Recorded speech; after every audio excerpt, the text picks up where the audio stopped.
Sheng, Dabezita, and to all distinguished guests, I greet you.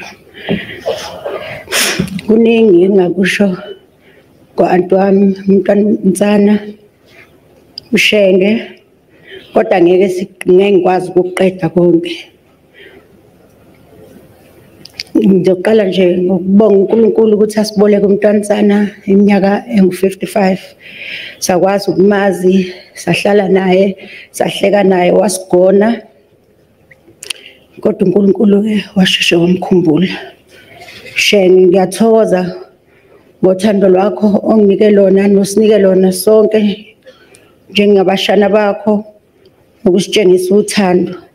Umntwana ubesinakekela, behleze ekhathazeka ngokuthi kwenzakalani empilweni zethu. Ngikhumbula nje ngisho sisafunda bekubuza uma ufika sibuye emaholidini kuhamba kanjani esikoleni, ngisho sesiqala ukusebenza noma ungakabi nawo awucosha umsebenzi bezokubuza ukuthi yini oyenzayo manje, ubufuna ukuthi wenzeni, what can I help with yabo. So ngempela silahlekelwe, ngempela inhliziyo yami idabukile. uShenge bebathanda abantu kodwa bekungakho lula futhi nokuthi uvele usheshe nje umjwayele ngoba bekumele ukuthi uzusondele eduze kwakho ukuze uzomqonda ukuthi umuntu okanjani. Bekuthanda ukuhleka kodwa futhi bengayihleki into engahlekisi. Umntwana uma nje ubheda nje ubezokulanda nje manje fresh akutshela ukuthi cha hayi ke ngathi Mvulana wenzanga kahle la. Ngikhumbula nje nami kukhona lapha engangenzisa izingane siyawenza amaphutha kodwa ke so kunama voice notes uyayishiya voice note, she prefer i-voice note and she doesn't like calls umfonela nje, she likes text or ama voice notes. So ke i-voice note lapha nisuke nikhuluma khona nje maybe ngelele meqala good evening Shenge, then she will start the conversation. But ukuthi ke usenkingeni ngijwayele ukunothisa ngokuthi athe nakhe ngiyamangala ke Mvulana, then she will start saying whatever ukuthi yabona aqhubeke. And sometimes she will even say mina nje ngiwumntana bengeke ngikwenze lokho, uthanda futhi lokusho lokho. Okukhulu kakhulu Shenge soka lezi iyalo zakhe ngizoyibamba ngiyibambisise. Umntwana ubesiyala ubesithanda kakhulu njengabashana bakhe kakhulu. Umntwana ungisize ezintweni eziningi kabi engeke ngabhekana nazo empilweni ngaphambilini. Bengikwazi ukuthi ngiye kuyena, ngikwazi ukuthi ngikhulume naye nangoma ngabe yini. Ngikhumbula nje bengikwazi bengivakasha ngisho emzini wakhe eThekwini esiphathe kahle, uhlezi kumnandi, benza sure ukuthi yonke into eba right. And into engizeyikhumbula kakhulu futhi ngomntwana bekumnandi kuya naye emall because she loves shopping. And sizohamba siphuma singena uhambe nawe yazi nje ukuthi khona uzokucosha yabona. So it's nice. I miss that. And she loves shoes, she collects shoes. I don't know umntwana unezicathulo ezingaki, uyathanda nje shopping, behleze emuhle sonke siyakwazi lokho. And ngathini after uNdlunkulu eshile kwasala isikhala esikhulu njengogogo wethu. Ngingasho ukuthi umntwana wasigcwalisa leso sikhala leso ngoba ube umuntu obesifukamela ngaso sonke isikhathi. Nabo abanye abazali bethu kodwa yena it was very easy ukuthi uhambe kuyena uyokhuluma naye. Sesibizwile kakhulu ubuhlungu lomndeni, akekho umuntu ongasi. Sukela sikhula sibancane abazali bethu bebeshiya baba bethu o-anti bethu kwezoNdlunkulu kwasekuza umntwana. Ngonyaka odlule besimi kanje sikhuluma ngomntwana.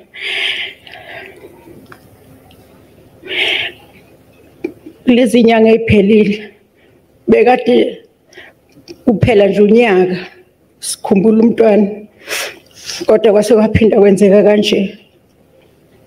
Untando siswami, I'm so sorry for your loss.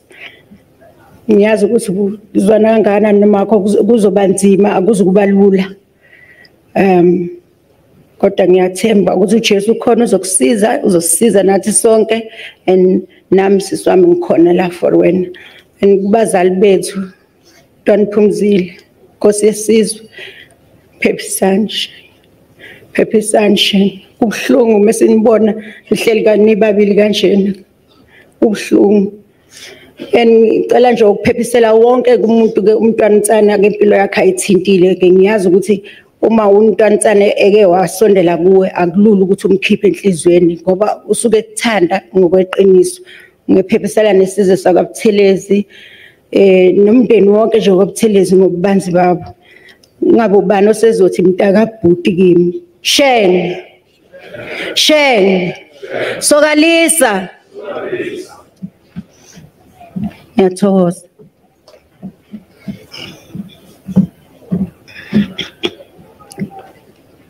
Viva IFP, viva. Viva IFP, viva. Viva IFP, viva. Iyaphi Ndlovu. Iyaphi Ndlovu. Iyaphi Ndlovu. Ngiyathokoza.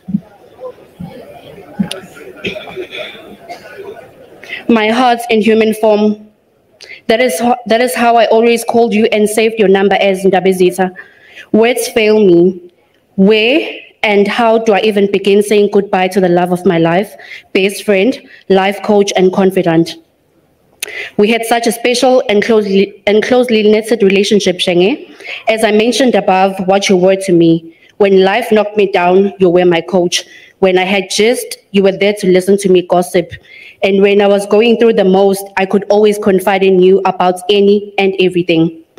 From the early hours of Monday morning up until now, I'm still numb because I'm trying to think and understand what God's plan was when He called you to Him. Uhlose ukuthi senze njani ngempela umveli nqangi. Siqalaphi sihlanganisa ini nani ngaphandle komntwana.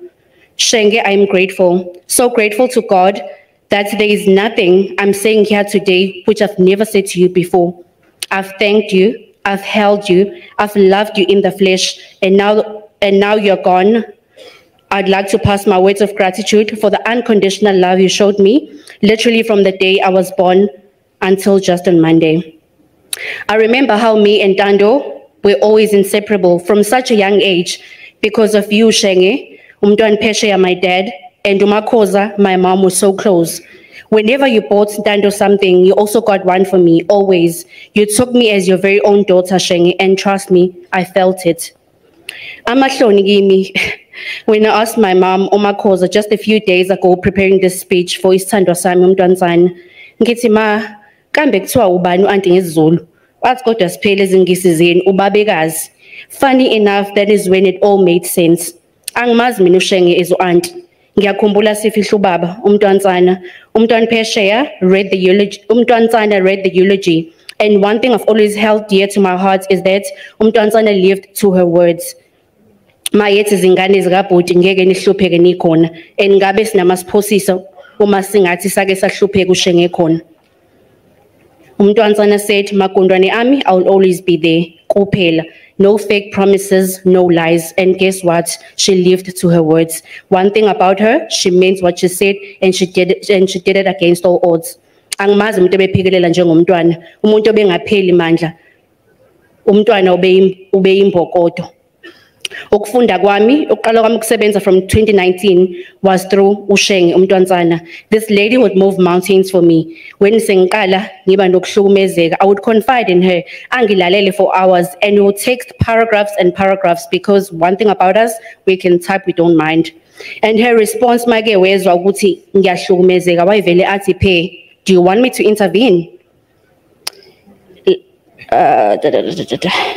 Do you want me to intervene? And lapho ngangazi ukuthi zizokhala. And I'd say, no, Shenge, ngizobekezela kancane. And you know you'd be the first person engizomtshela mase ngihluleka. Manje sungishiyile Shenge, ngibekezela. I wish I asked you to intervene the last time. Lala ke sithando sami manje, uyibekile induku ebandla. Just like your father umntwana wamfuza wangamshiya. You worked so hard, went out of your comfort zone for so many people.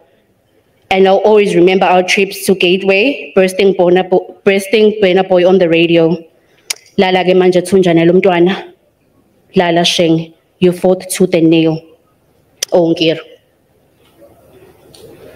Oh, Kaziwaji, oh, Twini, I can never imagine how you feel right now. You have lost the love of your life, best friend and sister in your mom. You guys were inseparable. You guys loved each other and would literally take a bullet for each other. Sheng, I'm so sorry. Take heart.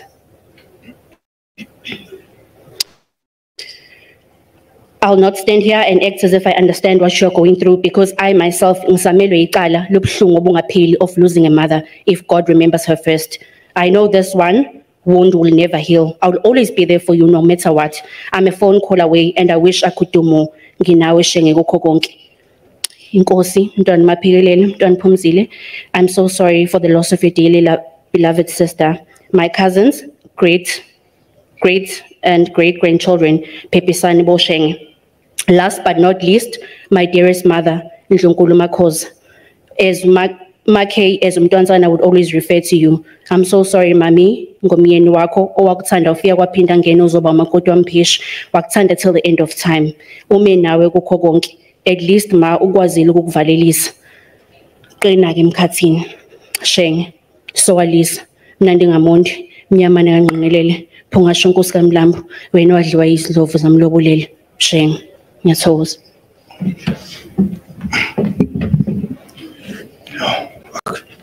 Masheng, Basendlukulu, all the dignitaries. Thanks. Ndabezitha. Umkhulu lo khulumayo, engibizwa ngomkhulu kumntantsana since a young age. I've always been called umkhulu by her. I didn't think I'd be at the podium so soon for a death. Again. I always hoped ukuthi mhlambe the next time esihlangana mhlambe khona laba wehlezi ucela ukukikiza. Maybe imkhulu ngicela ukukikiza phela manje amadolo asavuma, but time should have back problems. So she used to tease me with that, and then I would say, hey Ndabezitha, hey kusaphetha makhebe, but hayikhuluma phela mkhulu sibone senze njani. So Makeba, I think umntantsana, she was a remarkable woman in the context of she was very independent. So she taught you Guti in the society we live in, they always look to be saved by men in society. But umntantsana instilled Guti, you need to empower yourselves. Umntantsana was big on that. Guti, yes, you can have a boyfriend or whatever, but zimele sheng. So I wouldn't be where I am today if it was not for umntantsana. The reason why I say this is that as ukhulu umfana, you start developing your own mindset, your own views and values. And I think it's so it got to a point where I used to stay with my mother. It got to a point where obviously opinions would not be the same. I find my opinions. So got to a place to a point where umntambuza impela hayi ngifuna ukumbulala mina. So umzali momphendulile isikhathi nokuthiwa hayi befuna ukumbulala. Ubizwe kumhlangano kwakhona inkosi, uMntanzuzi, kukhona ibamba. So when I get there, khona nebamba isho ukuthi serious. Khona ibamba. Kukhona ibamba, kukhona umuntu amaphikele kumuntu amphumzini. Kukhona umntwana waphinda ngena. Mase bakhona mina, mase khona umntwantsana. Ngikhuluma nomntwantsana ngi-explain story sami. Cha esizwe umntwantsana. Bokuthi ke I've got someone on my side. Umuntu amaphikelele was always conflicted because uthi umntwana you couldn't really mayise kulobhishile fanele ngibona umntwana ngishaya ngilahla umuntu amaphikelele kodwa ke umntwana wesemlobhishile ecaleni lami ukuthi vele uzongilahla kuyena yena mshishisi wakhe omkhulu. So sangazi ukuthi umntwantsana yena uzongibheka umuntu amaphile ngishebona usengathi kodwa ndodana ngiyayizwa kodwa phela umntwana usekhulumile. So ayina ngempela we forged on to that battle. Safe sayinqoba yona ngendlela yethu ngoba into esaphuma nayo wasethi hayi ngiyobusa umdala sheng thola kuyiqhukanyana lakho uqale and build your own life, and which I did. So noma ke ngisayimpohla kodwa hayi ikhona iqhukanyana. So it's just a few things, and I think just to end ngaze kube mude ba iprogram seyinde ku Facebook ngicabanga abantu abaningi babesazi umntwantsana. Sasiqale sisendelana amalinki Sister ayibani utheni naye Mageba sengimthathile lo myeke owami lo ungamphazamisa ke ngidila naye and then obviously after you reply you'd grab it and then send it to her then we'd caucus each other like I don't get amtshelile akwazi ukuthi uzophendula kanjani so nje hey there's a lot kodwa Mageba ke ngathi kubhlunga Mageba ubuzumile bese kalindile ukuthi uzume kanje indaba ezitha boshenge ngiyanikhalela kakhulu Nkosi yesizwe Mtamphumzile cousin bami lapha abakhona lapha phambi kwethu I think shenge akusho kwi memorial service ukuthi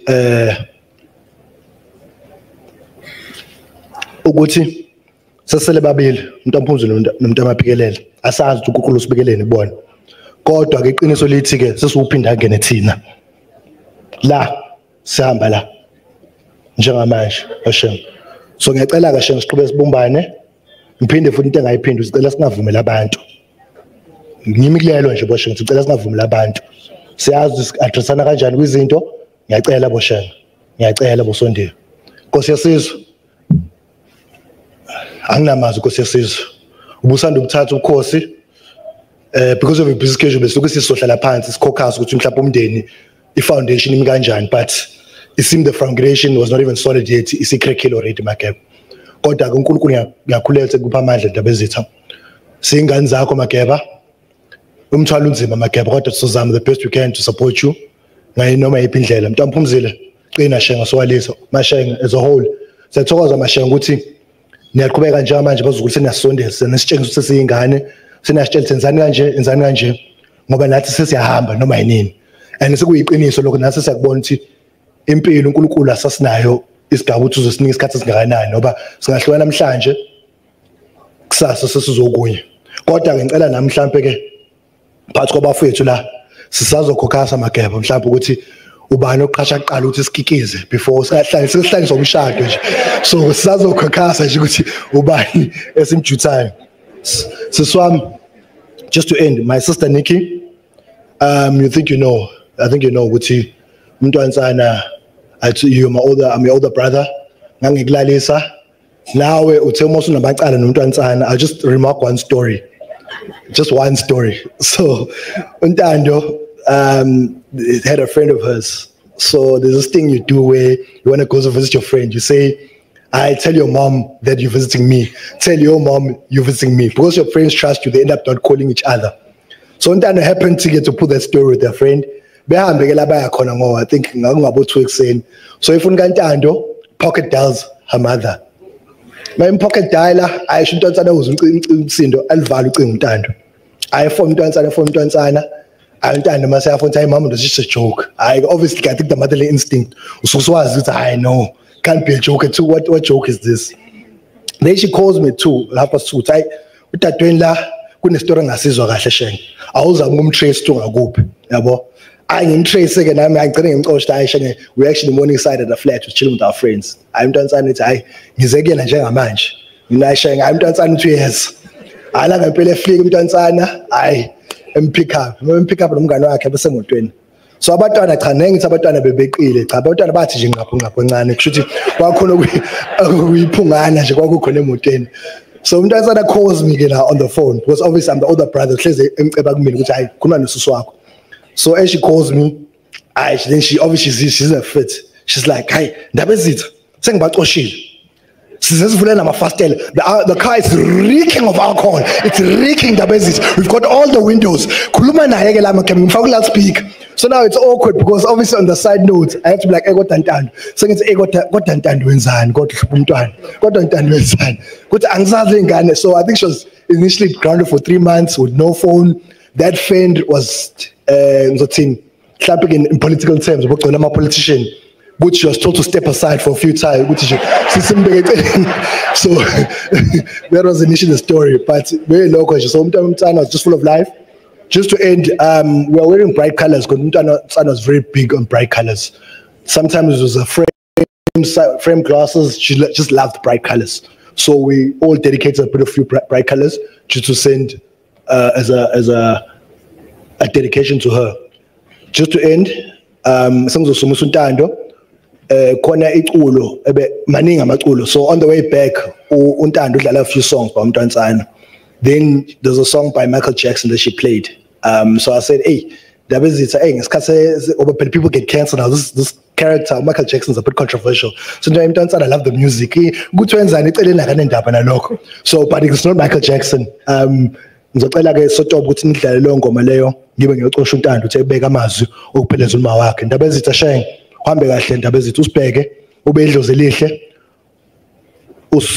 ngiyazi ujabule uhleli nonanazi wakho umamzili ngiyazi uhleli nomntwana wakhe ngene imbaba zamahaqo ahaqama amadoda emasendeni uhleli nokhokho wakho umntwana omkhulu ngiyacela ke Mageba uthi usibheke uvimbe lomshopho lokhu ungenela ekhaya siyacela Mageba Ndaba ezitha shenge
I didn't think in my wildest dreams that I would be here in front of you again so soon at a family funeral, and especially my mom's at that. I don't really know where to start. Oh, my mom, my twin, my best friend, my cheerleader, my confidant. I've never known or seen a love like the love I shared with my mom. We were each other's best friends, and the only two people who could tell each other the whole truth and ask for advice.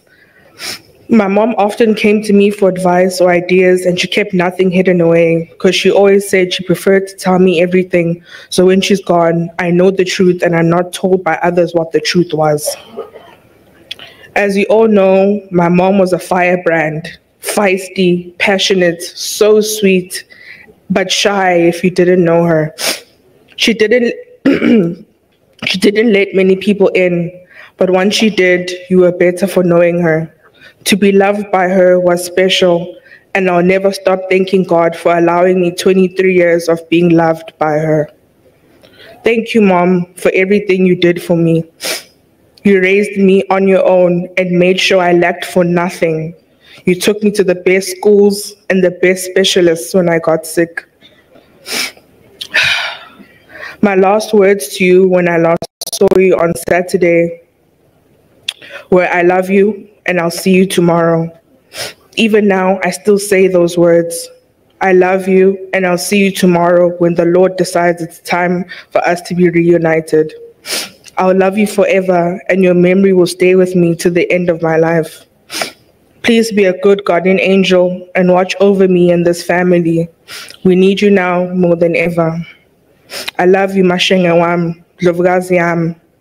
Say hello to Grandpa, Grandma, and your siblings for me. Tell them I can't wait to see them again.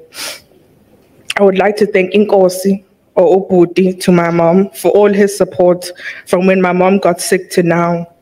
He's been with me every step of the way, and I'm lucky to call him my uncle and now my father.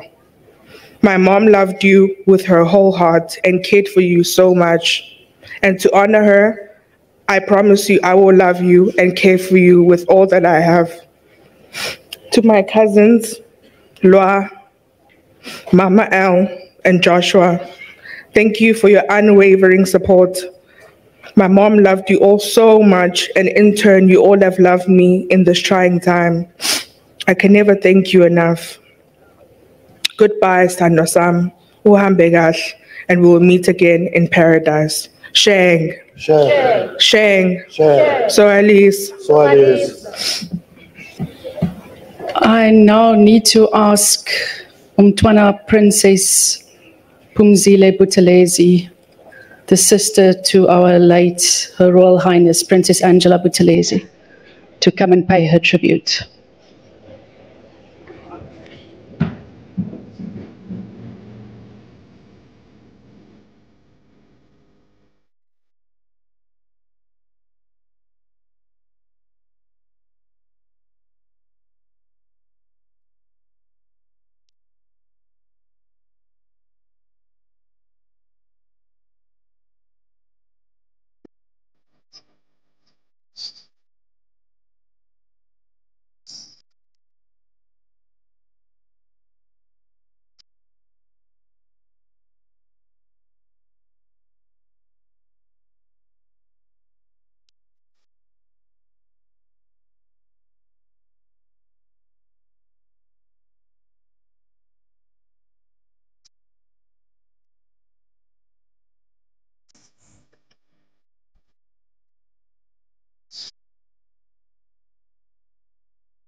Vele usisiza olithemba lethu, simelwe ukulethemba. Angcoshana nasisilo phansi webantu.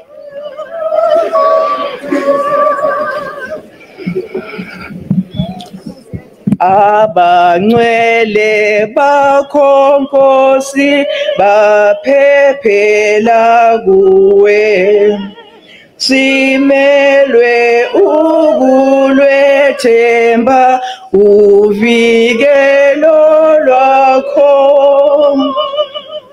ungakenziwa umhlaba wawukhona wena, kemelwe uwethemba uvikelo lwakho, kuwe Nkosi iminyaka ifana nosuku, idlulisa okwekhwezi limuka makusa,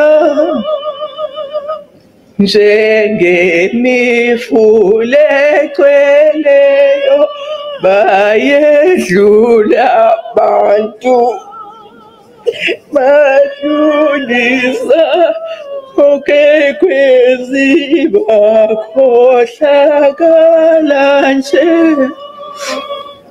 Nkulunkulu msizi wethu olithemba lethu, yiba umvikeli wethu usiyise ekhaya. Kristu inkosi. Ngiyakhuleka bikelela ngokuyithoba kwabaphathi bezwi, abaphathi bemfihlakalo. Ngingela kubhishophi noma esehambile nabafundisi kade bephakathi wethu. Umfundisi uNondaba obuya be-MEC wethu. Umfundisi uThulasizwe oyindodana kimi o-MEC ophinda beundunankulu kaZulu. Nabafundisi bonke emahlelo ngokuhlukana kwawo.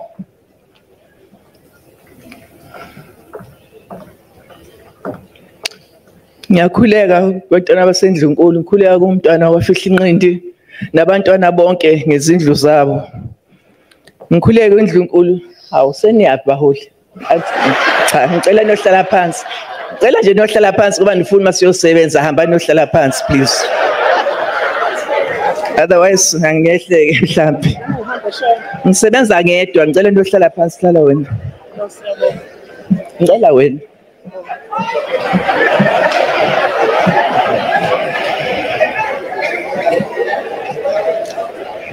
Seningiphazamisile njalo ngoba anifuni masiyosebenza, ngazi sasikhethelwe liba Holy Women's Brigade National. Njalo makunama gathering ngizobe senifuna ukugqama. Nasejozini nasenifukana lapha nifuna ukuyoma phambi kwami. Ngiyakhuleka umntwana wasendlunkulu, umntwana oyena sesele okungithinta kakhulu masuka ngibona umntwana wafihla inqindi. Ngoba bengahlukani nomntwana waphinda angene nendlunkulu ugwabini. Bexovana nazo zonke lezi inkinga namanje zingaphelile. Ngiyathunukala kakhulu Mageba. Ngiyambonga uNkulunkulu umsasele njengoba akuphuciwe lelakho ebeniyayingqubane nogwabini nondlunkulu Ntombela. Mageba nezindlu zonke ngiyayifaka lapho. Khuleka uNdlunkulu akalinda uZulu. uNdlunkulu Mandlovu obuya begogo wethu la ekhaya ngoba siza umama wethu uzalwe intombi yaKaNdlovu empolweni. Khuleka nomndeni waKaNdlovu futhi ohamba naye eNdlunkulu. Ngikhuleka kumazinyane embube yomhlaba. Umntwana umukeliwe kwalinda uZulu. Amazinyane eNdlovukazi kwakhangela amankengane, umntwana uKhosi bemvelo, umntwana uSime ngaye nendlunkulu yakhe uMamlangeni. Ngikhuleke inkosazana esisele nje basasishiya umntwana uNonhlanhla nomntwana uThembi. Akuyibona babe abakwabo kaMdlokombane. Umntwana uLindi osesele yedwa nabantwana ke bezindle ezinye nababa odadewabo bakhe. Nabafowabo bonke nje ngoba angibengizoqala ngomntwana umbonisi ngibese ngithi nabanye abafowabo. Ngiyakhuleka emakhosini onke esizwe, amakhosi aseNdlunkulu namakhosi abuye abe abantwana ngoba kunomehluko. Khona amakhosi bebekhona umntwana inkosi akaCebekhulu. Mawuthi umntwana usho ukuthi wayithi inkosi emzalayo yayithatha eNdlunkulu kwaZulu ngoba siba abantwana ngegama laseNdlunkulu. Bayibadideka abanye bese bebiza wonke umuntu wabaButhelezi kuthiwa umntwana. Cha, hayi akunjalo. Sithola nje ngokuthi umntwana uMagogo inkosazana kaDinizulu, udadewabo kaNkosi uMshini, umdadewabo kaMntwana inkosi uSolomon, iyona ke yenza njalo eza engayizelanga yayengixoxele mina kakhulu uthi mntanami ngagqutshiswa kwenkomo ngisoka kwaButhelezi nganginisoka lami la kaNdwandwe engangingalithandi engangazi kukhona ongangihlukanisa nalo kodwa ngokuhlonipha wavuma umfowabo ezothi ubalekela uNkosi uMathole. Waza la engazange bathandana noma ngolimi lwamanje ukujola. Wayene boyfriend yakho ayekuthiwa yona walethwa la. Ngiyakhuleka uPremier wami weprovince lo MEC bakhe. Ngikhuleka uPresident wethu noma engekho uNgotsha siyazi uthathwe umsebenzi. Ngithobeka kakhulu uPremier usibongele ukuthi sishilo ukuthi usibhalelile ngibhalela incwadi. Wachaza ukuthi akekho kanjani ubengafisa ukuba nathi. Wabhala futhi wabhalela umntwana uMaphikelela umfowethu esengisele naye waxolisa. So ngiyakhuleka kuye ngoba ngiyazi ukuthi kufana nokuthi ukhona ngoba ulethile umlayezo omude impela nje awubhale nesikhathi hayi WhatsApp ubhala incwadi nje u2 pages. Ngiyafisa ukukhuleka kakhulu kubo bonke abangani bakhe kakhulu Advocate Sibiya RV. Ngikhulumile ngaye ensukwini lapha ethendeni ukuthi babezwana kanjani nonsana besebenza naye. Wangisiza wangifakazela futhi kuleli lokulala lokuthanda ukulala ngoba ngikushilo lapha ethendeni ebekuyaye kufikele khona abantu ekhaya ukuthi nangelunye usuku nje kwakhona ohambile kodadewethu angazi noma umntwana ulethe uxolo noma umntwana uMandisi kwaze kwasemini ucinge elivalile umntaka babelele. Wathi evula wafika ngemvula yama-condolences angathukutheli kanje athawu kodwa mafungwase manje sengibona sengikhalelwa abantu aningitshelile ngani uyakhohlwa umntaka baba ukuthi khonza ukuvala ucingo umelala bethanda nje ukulala. Efika uAdvocate mabe sesemaphoyiseni beyabaseshi naye afike hey Angela vuka ehlala kwaDi lapha efletini angazi ngachaza ngithini nje Ngikhuleke na kwinkosi yesizwe na bonke abakwaButhelezi nezingane zethu zonke.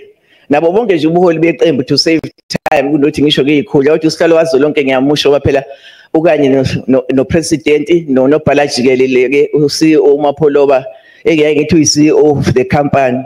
Wonke amalungu enkatha agcwele la ngoba phela umuzwe wenkatha la nezingane zonke nongasi uyiyo mayila kulamagceke.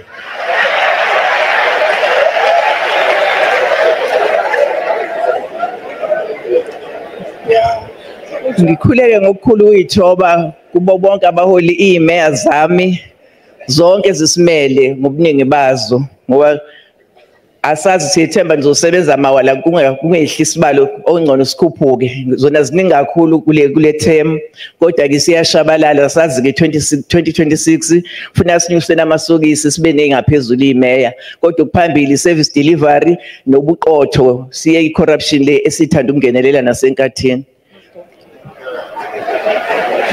Angazi ngathini makufuna ngikhulume ngomntwana uSiphetho kukhona ukukhuluma ngaye umntwana bethanda kakhulu umbiza ngoSiphetho kanti futhi mase kusho umunye umuntu athi uzwe ngobani ukuthi sekuyogcina. So ngiyafisa futhi ukum-acknowledge umfowethu omdala kunami umntwana uTutu umntwana athi amcoshe ngakashade sela kuma 20s shenge soalisa. Ngifisa ukusho ngithi ayi kusigomeke olingeqwantwala bawo bengeke ngitshela ukuthi bantwana basendlunkulu endlunkulu boya benyathi yimi ngohamba aqala ngokulimala nje ngendlela engilimala ngayo ngathi ingane ifunda ukukhasa ingozi zeimoto yini kulokhu nje njengoba ihlombe ngoyiwe ngiqhuma ihlombe njengoba nje kuyofungwa nje nabona ngangilandwe ke-ambulance ubulawayo behlelile nabaholi ukuthi nakanjani angilandwe esibhedlela ngingakwazi ngisho ukuhlala siyofaka ivoti lapha ukuthi sikwazi ukuthi siphathe isifundazwe siphathisane nabaholi siphathisene nabo. Angazi ngathini bengeke ngitshela ukuthi mina ngizohamba aqala ngoba bese sithi masi together so bathatha hey who is next yabo nje sixoxa kanjalo.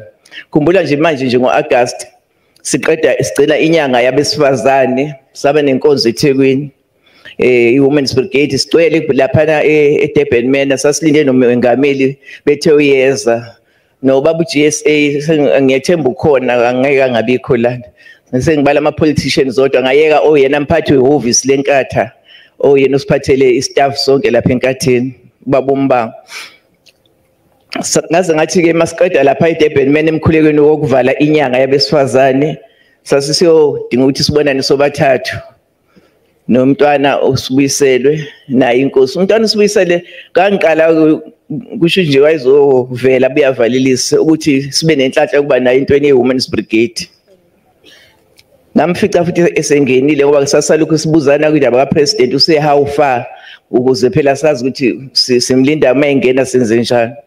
Sengithi mase sengithinta usihlalo weprovince ukhansela uNtomfutho ku-Durban Metro ukuthi kanti upresident isitulo sakhe siphi sibewephi nilungisi usethi hayi sekuthiwa kasezi hawo kwaba kanjalo saphuma ke in short baholi saya ehotela ke leli belivama ukuthi umntwana mehamba kumsebenzi afika aqube kulo avuke baye kule mhlangano yabe ebanjalo ngemsombuluko.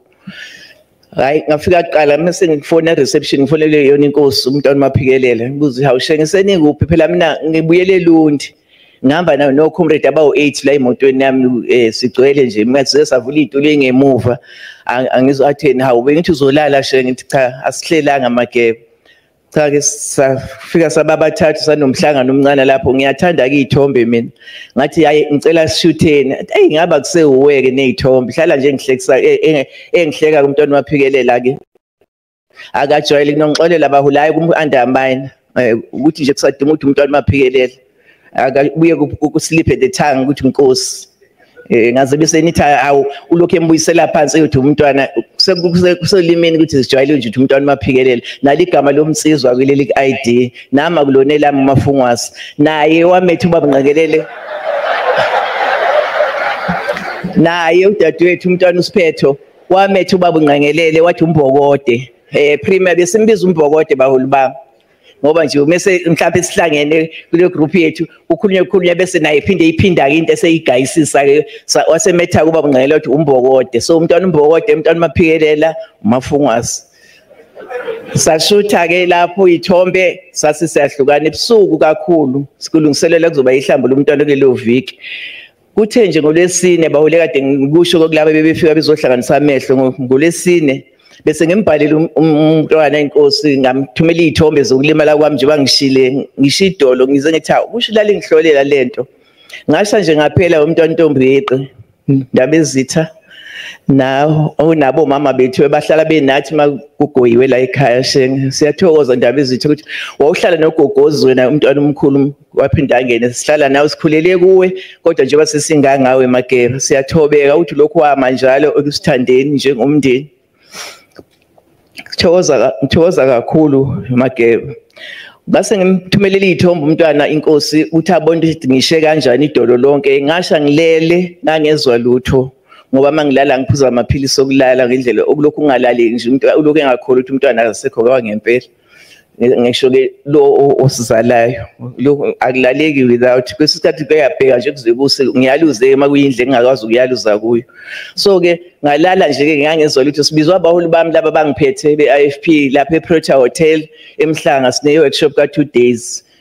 Hayi ngilale ngivuke ekseni ngithi ngiyakhumula ipijama ngibone ngesilonda nje sikhulu edolweni. Hawu ngivula umbhede ukuthi ngabe ngilunywe yini hayi kusho ukuthi angitholi ukuthi yini kodwa ngangilale ngibeka ihot water box la ku spine ngoba nginama screws ngenxa yingozi ezimbili zombili ngahlinzwa ispine. Ngibese ngibeka futhi enye ihot water box la edolweni ngoba eBay Dlunkulu bayabenyathi ukuthi angikhonze kuvula amacala kwakufanele umuntu abamangalele bangifaka ama screws after car accident kanti bafake wrong mkankosi isikhathi kwadiscover kadala ukuthi double tissue ngaphakathi. Ngasuka eNtabeni Hospital Dr. Baker who is a specialist for the knee kwayena wakhipha ama screws njengoba kugcine sekwenza total knee replacement. So ke ngifake isinye isigubhu ke la ukuthi ngifudumala idolo kusho ukuthi mase ngicabanga kusho ukuthi mhlawumbe sahlala isikhathi eside la kuleyo ndawo kungekho kunyakaza njengoba ngiphuza iphilisi lokulala ngaze ngasho kodwa ayishila ipijama kwasha nje lapho nje isilonda esisabisayo ngimthumelele inkosi ibisibone bese ngiyifonela ngithi ngicela inamba kaMntwana uNtsana ngoba anginayo ube nakho ukushintsha inamba usisi ikumanje ngihlala mina ngiqonqotha le ndala inamba uthola ukuthi usayishintsha ngithi ngifuna nayo kumbikele ukuthi in case kuhamba kuze kuthiwa ngizo amputate umlenze bazi ukuthi kusukaphi.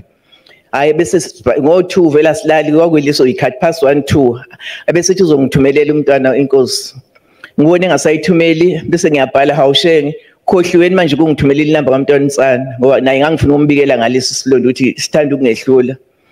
Hayi abese sebhala naye futhi hawushenge ngikhohliwe bese ngibona ukuthi hayi ngoba after 2 ngolwesine nje loludluli angikwazi ukuthi bese ngimshayela ngalesikhathi ngoba ingcinga ifika ngalezo ikhathi ziyethusa kakhulu baholi ukuthi njawo ngabe sekukwenze njani. Hayi bese ngithi ngimshayela ngakusasa naye phela ngakusasa ngimshayela umntwana uSibuyiselwe. Hawu ngenhlanhla ngimthola ndawuvama kumcosha ocingweni nje mhlawumbe ushiya ama message nawo futhi okubuye ngabilulu kwawuthola angimblame nami nginayo leyo nkinga ukuthi angiphathi kababhalayo ngempela. Mina ngisabona abasakhuluma ngokugula komntwana ngeke nikholwe abasakhuluma ngokungibuza abasashiya ifiso ukuthi alulama umntwana osizalayo ngendlela engekho good ngayo ukuhlalela ucingo nje kuyangihlula. So ke bese ke sengimfonela ngisheshe ngimcosha umntwana uSibuyiselwe sibingelelane kahle Friday. Hayi bese ngiyamtshela ukuthi ngicela inamba la kuNkosi uMaphikelele ukuthi ngibike nakuye ngambikela ngamsendela nezithombe ukuthi ngilimele ngiphelile la ukushe ngingazange ngikuzwe nobuhlungu ngangimzwanga. Athi hawu shenge kwenze njani? Hayi ngimchazele ukuthi ngisola vele nje obvious kusobala. Isigubhu lesi sasedolweni noma singavubokanga ukuthi sivuze kusho ukuhlala endaweni yodwa isikhathi eside. Hayi bese babaza ke naye sethi hey nami ayazi angiphilile shenge ngibuye ebusuku ngophasi 1 angazi ukuthi ukuphi ngitshela mina ukuthi useThekwini ngoba ngangazi ukuthi ngikhuluma naye akachazeni ube njengoba dike kwasho umngane wakho uvuyi ube umuntu othula secretive nje ongabe lokho ebalisa eshiya inkinga zakhe mhlawumbe mina njengoba nginichazela nje ukulimala kwami abanye bathi kungenaphi kanti ngumuntu okhulumayo nje mina kukimi yena nje ubengeka lokho ebika ubuhlungu nani mhlawumbe abese ngichazela kodwa ukuthi cha ubuye after pass 1 uthi ngiyabuyisa nje namhla ngidlela utho ngithi ngiyaphuza ngisha amanzi kube buhlungu kakhulu ngisho eswini ubhoti ubethanda ukumbiza ubhoti athi ubhoti nje uze wangithintela umnyusisi wakangena etsheni bese ngicanga hayi mawuthi ngene etsheni ukusho ukuthi umntwana ke lo ngoba ngiyazazi zonke izindlu nje zabo ngoba ngafundiswa umntwana omkhulu osizalayo umntwana magogo ubethi umntwana athi he owayiphi indlu ebese kuthi nje zime emthumeni umuntu eqamba mangethi umntwana ngoba izindlu so ke nami ngiyasengakhulu sikhule nje sikwazi lokuthi unomntwana futhi uzalwe niyamazi ukuthi bayazi kanjani umlando wasendlu nkulu ukuthi umntwana ubani uzalwa ubani kabani so ke bese ngithi hayi wengene etsheni kuba akho sisi lapho kuvama ukuthi abantwana uthi kubhuti wangicelela usisi wakangena etsheni uthi angithathe ngemoto angiphuthumise ayi sengibuya khona nje angilalanga mina ngazi ngitshela ukuthi hayi useThekwini angazi hayi uLwesihlanu umgqibeli isonto sibizwa abaholi lapha nezimeya zethu ukuthi kuzwakala ukuthi zisebenza kanjani sibizwa abaphathi beqembu uSaturday Sunday bese kuthi phakathi kwakho nje abaholi usaqhubeka khona nopresident hayi ngibone sengicela phandle khona la ukuthi ake siphume eceleni ngicabanga ukuthi somala eceleni eduze kepodium athi umntwana maphikelele cha asiphume eminyango dadewethu naye uthi dadewethu njengoba nonsale bejwayele ukuthi ibhuti kuyena ngichaze kimi dadewethu umuntu lokho eshuba kufana nabo nje abantu lokho mntwana ngike ngijabula nje umuntu ovela aphumzile ngibona ukuthi hayi uyabo usondele kakhulu kimi ngoba manje sikhule kabuhlungu kakhulu baholini sibona sisatshwa ungathi yithi inkosi yikho nje sonke engabanga nanhlahleka etheni uyabona uthi noma uyambona ukuthi umuntu uthina lokho ethi alokuthi umuntu Nkosi yami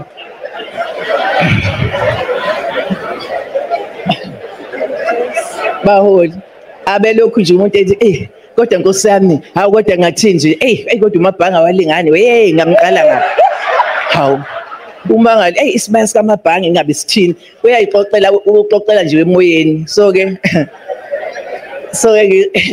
ngakho nje ukuthi nje kafushane impela umntwana insana ube like ingane yami mina hayi nje ubhuti nosisi ingane yami ngenxa yegap yokulamana she was number 8 after me okungithinta kakhulu mangicabanga seyihambe zonke ingane ezingaemva kwethu ezo6 sengisele nana ngumfowethu ongilamayo engamshiyela ibele bangangithanda nje ngabe ngaliqeda wangalithola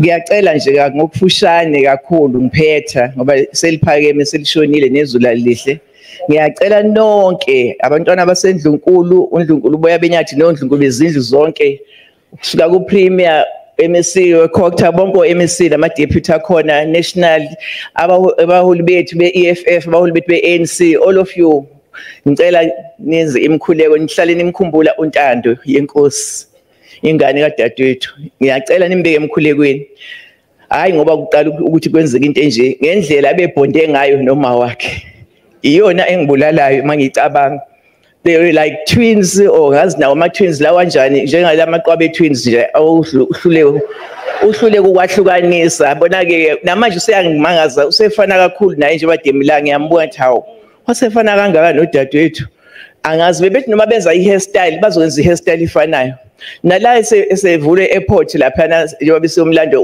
umntwana maphikelele behle naye nabafowethu abebe naye igoli nebamba bukhosi thina silinde ngapha no premier nabaholi abaningi eairport kwakuzofika past 3 wagcina efika ngo7 ebusuku mase sevule eqaqwake lama rep lawa bayawazi abatravela njalo uma urepelute suitcase lakho lingalimali imali lihamba la bamvule kwayimangikholo ukuthi hayi uye ngempela mangifika hawo wenza inwele njengonkiru kuhluka ukuthi uNkiru ezakhe bezilenga yena zimhlophe naye usezamhlophe zamfishane bebenza into efanayo sonke isikhathi banza amacici abo athi indlebeni ahamba indlebe ndiyakwazi ukukhonzwa iyouth uyabona benze mhlawumbe yocici la ekhaleni yabona benza ama tattoo angazi yikho ukuthi ngicela Nkosi yami nithandazele ingane kadadewethu ngoba really ulahlekelwe umngani umama uyiconfident shoulder to lean on angazi ngathini lokho nje ngicela ukuphetha ngakho ngoba hayi ngakhuluma kuse baholi ngijwayele ukukhuluma into enzenkatha ningixolele ngicela nansi ngiphethe ma Sambeni sisi.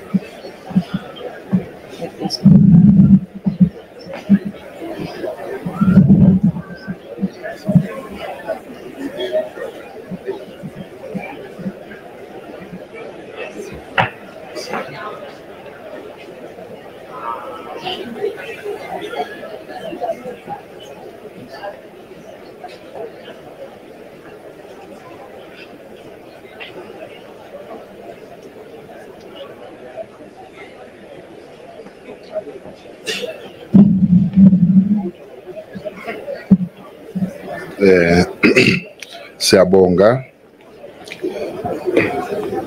Thank you, Shenge, for the powerful tribute to your sister and for a bit of a chuckle. Oh, and thank you very much for the 10 minutes.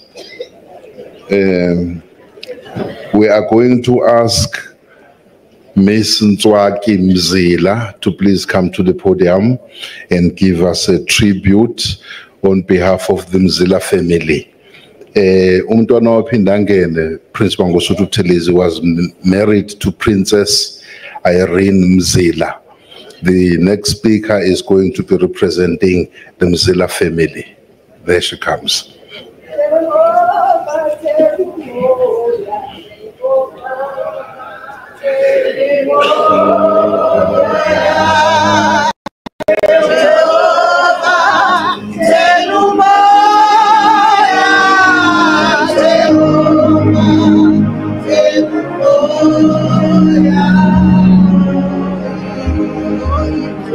Jehovah telumoya, Jehovah telumoya,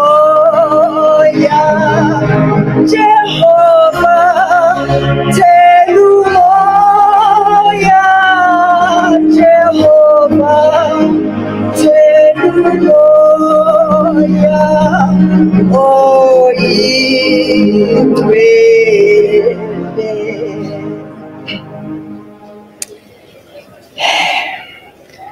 Ngithanda ukuhlonipha abaphathi bohlelo. Ngihloniphe inkosi yakwa Buthelezi Shenge. Ngiphinde futhi ngihloniphe umafungasi Princess Phumzile Buthelezi. Ngihloniphe futhi nendlunkulu yakwa Buthelezi uMamuhali. Nontando umzukulu wethu singamazila inkomo uNtando Buthelezi. Ngihloniphe futhi amakhosi onke akwa Buthelezi akhona. Abantwana bonke bendlunkulu yakwa Buthelezi, indlunkulu yesilo samabandla, namazinyane esilo aphakathi kwethu, ozilinkomo abazala lentokazi elele phambi kwethu. Your Excellencies, members of Parliament, the leadership of all political parties present here, abafundisi, kanye no bishops, umphakathi wonke, nezintatheli and all protocol observes. Sibuhlungu ngengane yethu ebese seziziqhenya ngayo uNtsana. Ukuhamba kwakho Angela kusizumile. You will forever be in our hearts, our thoughts for the daughter and servant of the people you were. We thank God for the gift that you were, not only to us as a family, but to the nation at large. Thank you for honoring your father and mother for the legacy that you carried through, the legacy of serving. Your style in your choice of wear was of brilliance and boldness. Ntando, your mom loved education and We are proud you will continue to pursue your studies, and please take comfort to the fact that you are surrounded by a loving family, that will continue to support and protect you. Hamba kahle Shenge, Ndabezitha, Matadasi, Nyambani, wena overvolkhulu, usikhonzele kuNdlunkulu, thokoza.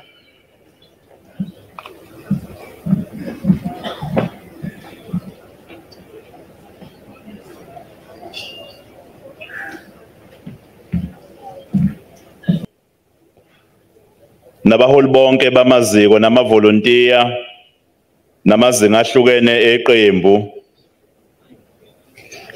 abahlonishwa imeya, o-deputy mayor, no-speaker, namakhansela onke, o-municipal manager, nabonke nje abasebenzi. Usakhulu ku-Ambassador Motsepe, usomabhizinisi umnumzana Ntombela nabonke osomabhizinisi abakhona, umndeni wakaStekeni kwasiza abantu okhona phakathi kwethu, abeindaba, amaphoyisa, isizwe sonke sakwaButhelezi, na wonke umuntu olapha namhlanje ukuba sizofihlisa umndeni ithambo lawo. Bakwethu ngizoba mfishane kakhulu. The word of God in the book of Job chapter 14 verse 1 reads, "Man born of a woman is of few days and full of trouble." Today, on behalf of KwaZulu-Natal government, we come with heavy hearts to pay our last respects to Princess Angela Sibuyiselwe Buthelezi. Her passing brings deep sorrow, especially so soon after the loss of Prince Mangosuthu Buthelezi last year.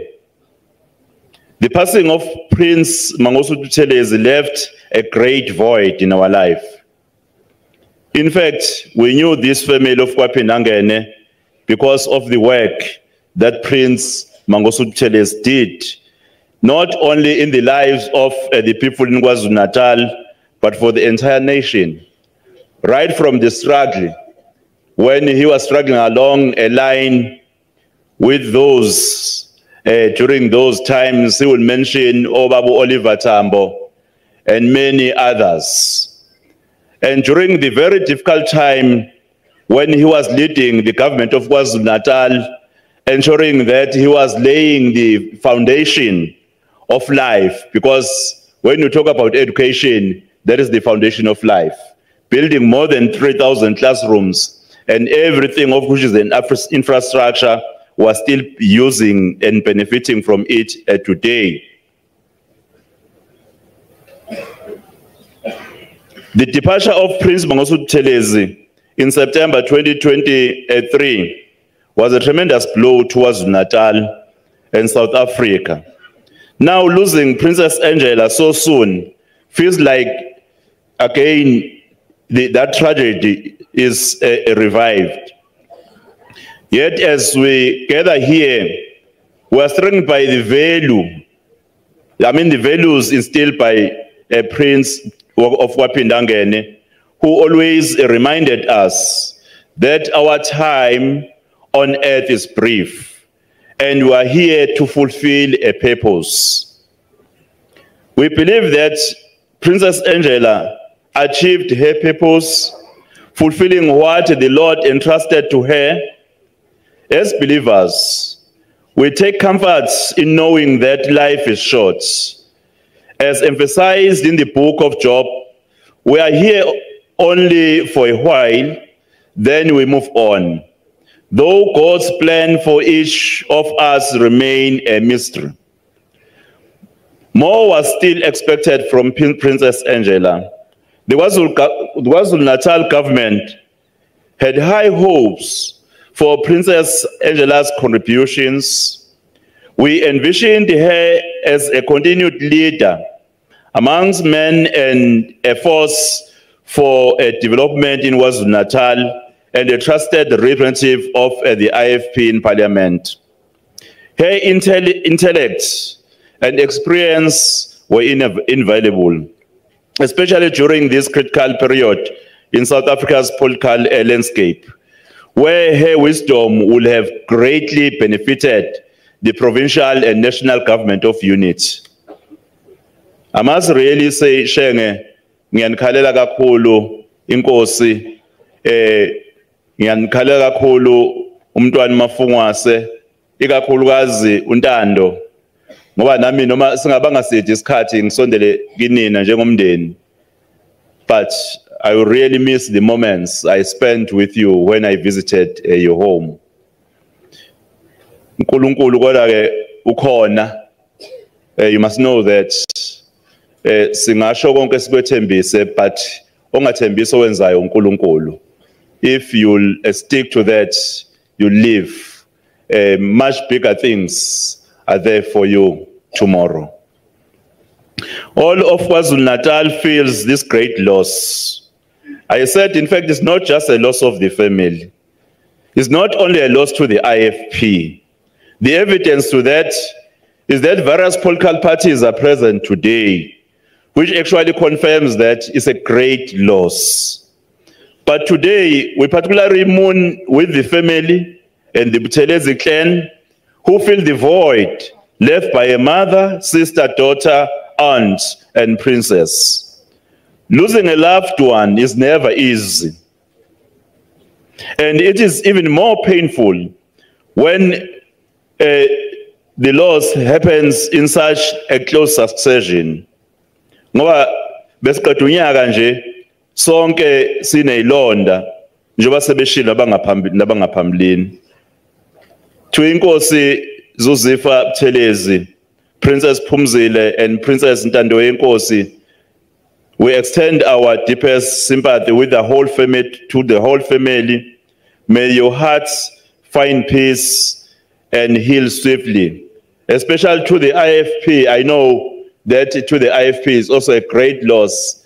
Ngiyazi lo mndeni ukuthi usho ukuthini kunina njengeqembu le-IFP umndeni wakaphinda ngene.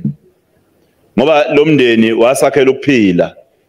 Ngoba bayebesho nabanye amaqembu bethi ngaba awekho ifundazwe, ngaba abekho masipala ukumntwana aphinda ngene wangaqhamukanga nombono ukuthi unitary state is not a way to go.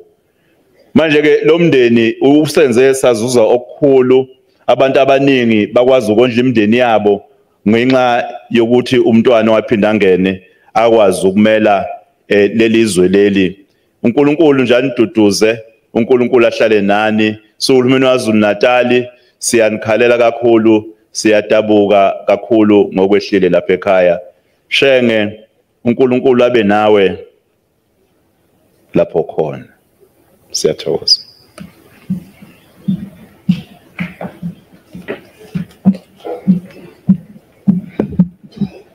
Siyabonga kakhulu to the Premier of our province of KwaZulu-Natal. I also want to acknowledge the presence of Princess Msokoloko, who is the sister to King Sobhuza of Eswatini. Then Kasimelani Dlamini, who is also a judge in Eswatini, and Mr. Este Shenge, also from Eswatini. It gives me great pleasure now to introduce my big boss at work, the Speaker of the National Assembly, Honorable Toko Didisa.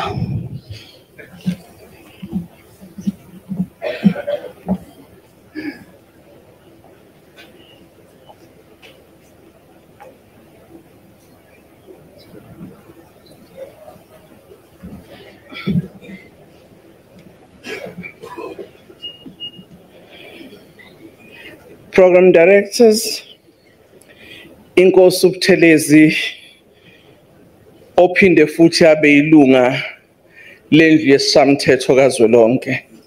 Kwesinye isikhathi ngiyengazi noma ngithi honorable member or honorable inkosi member.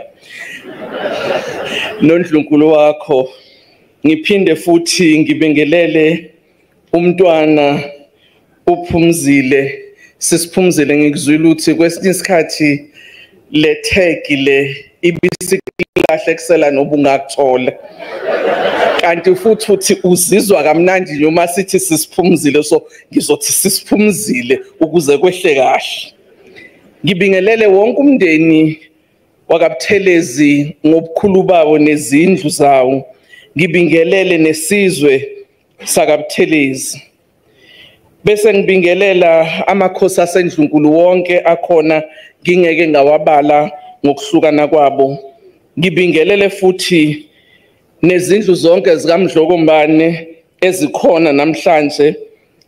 Ngibingelele nabasekhabomake bakangwane ngithi nginabe kunene siyabonga ukuthi nide into sikhunga nathi sidiva sibakhulu nisibongele nakulomkhulu lomdzala nakundlunkulu ukuthi siyabonga ukuthi nifikile sivile. Bese ngibingelela undunankulu wesizwe sakaZulu ophinde futhi abe ngu-MEC weCokta kwi-province. Ngibingelele kuwena Sokalisa. Ngibingelele nakubo bonke MEC abakhona la kanye no premier wethu uxolisile kukhona okusamphuthuma eqeda ukukhuluma lana. Ngibingelele futhi MEC bonke abakhona nabavela kwezinye indawo nomeya bomasipala namakhansela, Deputy Minister of Transport. Ngikubingelele nawe. Ngibingelele amalunga eParliament ngokweinhlangano zawo ezihlukene ezelapha ewumndeni owodwa. Ngibingelele futhi no Secretary we-National Assembly ubaba uXhaso naye osephuthumile ngenxa yezinto ezihambayo. Bese ngibingelela amalunga ikakhulukazi e-IFP, ubuholi be-IFP obukhona be-province nakuzwelonke wonkana. Sithi bafowethu siyazi ukuthi nilahlekelwe sizonikhalisa. Ngibingelele ke abakalizwi obishopi ebebesiphathela inkonzo nabefundisi. Ngithi nani ebeningekho mhlambe ngaphambili siyanibingelela sibonga ukuthi nibe khona. Abashana sizwile bashana. Ngiyathemba Pumpkin ngizule bekubiza uthi uma ubethu Pumpkin. Omalume nobabekazi nabashana bonke bakhona ukuthi bakufudumeze bakunikeze imfudumalo ngokulahlekelwa uma. Bese ngibingelela omama abaphambi kwami la okuyibone bebezimazise umndeni engaziyo futhi ukuthi ngesintu babakhona balokhu bephinde bevela bezobheka ukuthi ngabe abantwana basashiyeke kahle. Siyalibonga igalelo lenu boma asilithathi kancane. I also want to recognize the Stegen family, also the members of the church who are here. Thank you very much. We all know the relationship you had with ubaba uSokalisa umntwana. He remained very close to your father and the entire family, and thank you for returning the favor. Ngibingelela umphakathi wonke nabazili bonkana ngokuthi sibe khona ngenxa yesikhathi. Mangithi mndeni wakabuthelezi zimbili izinto engizozikhuluma kwesezikhulunyiwe ngabanye ozakwethu abakhona la. Thina njengeParliament sithi sizobonga. Sibonge ngegalelo lomuzi wakabuthelezi olinikile esizweni saseNingizimu Afrika. Okungaqali manje ngoba sesenkululekweni. Okuqale ngaphambili. Siyazi ngomntwana ngeqhaza alibamba emzabalazweni. Kodwa futhi siyazi emndenini omfowethu uSifiso ngeqhaza abalibamba emzabalazweni. Umndeni wakabuthelezi uyeminye yemndeni esiyothi uma sikhuluma umlando wesizwe saseNingizimu Afrika singawukhohlwa. Sithi ke kini boshenge bosokalisa sicela ukubonga ngoba siyazi ukuthi ukuthatha lo msebenzi eniwuthathe njengomndeni akulula. Ubaba ngiyethemba ziningi izinto ayengazenza ukufisa ukuthi abantwana bakhe nonkosikazi nezihlobo baphile ngendlela ethize, kodwa wancama ukuthi asebenzele isizwe. Ngesikhathi bekunenzani benyama nambana, kwesinye isikhathi abantu bangaliboni kwaleli galelo ekukhulunywa ngalo. Sengithi kumndeni wakaButhelezi kini nonke siyabonga nangegalelo enilifakile kwakhweni kwesizwe. Sizwile ukuthi udadewethu uAngela, my namesake, ngoba ngisiwe Angel, ngiuAngela, which means service, ulandela igama lakhe. Akabanga nje ukuthi ngifundile ngaba ummeli ngingazisebenza ngenza imali. She understood the need of building a new South Africa. She decided to work in the SAPS as a civil servant to address the issue of safety and security in our country.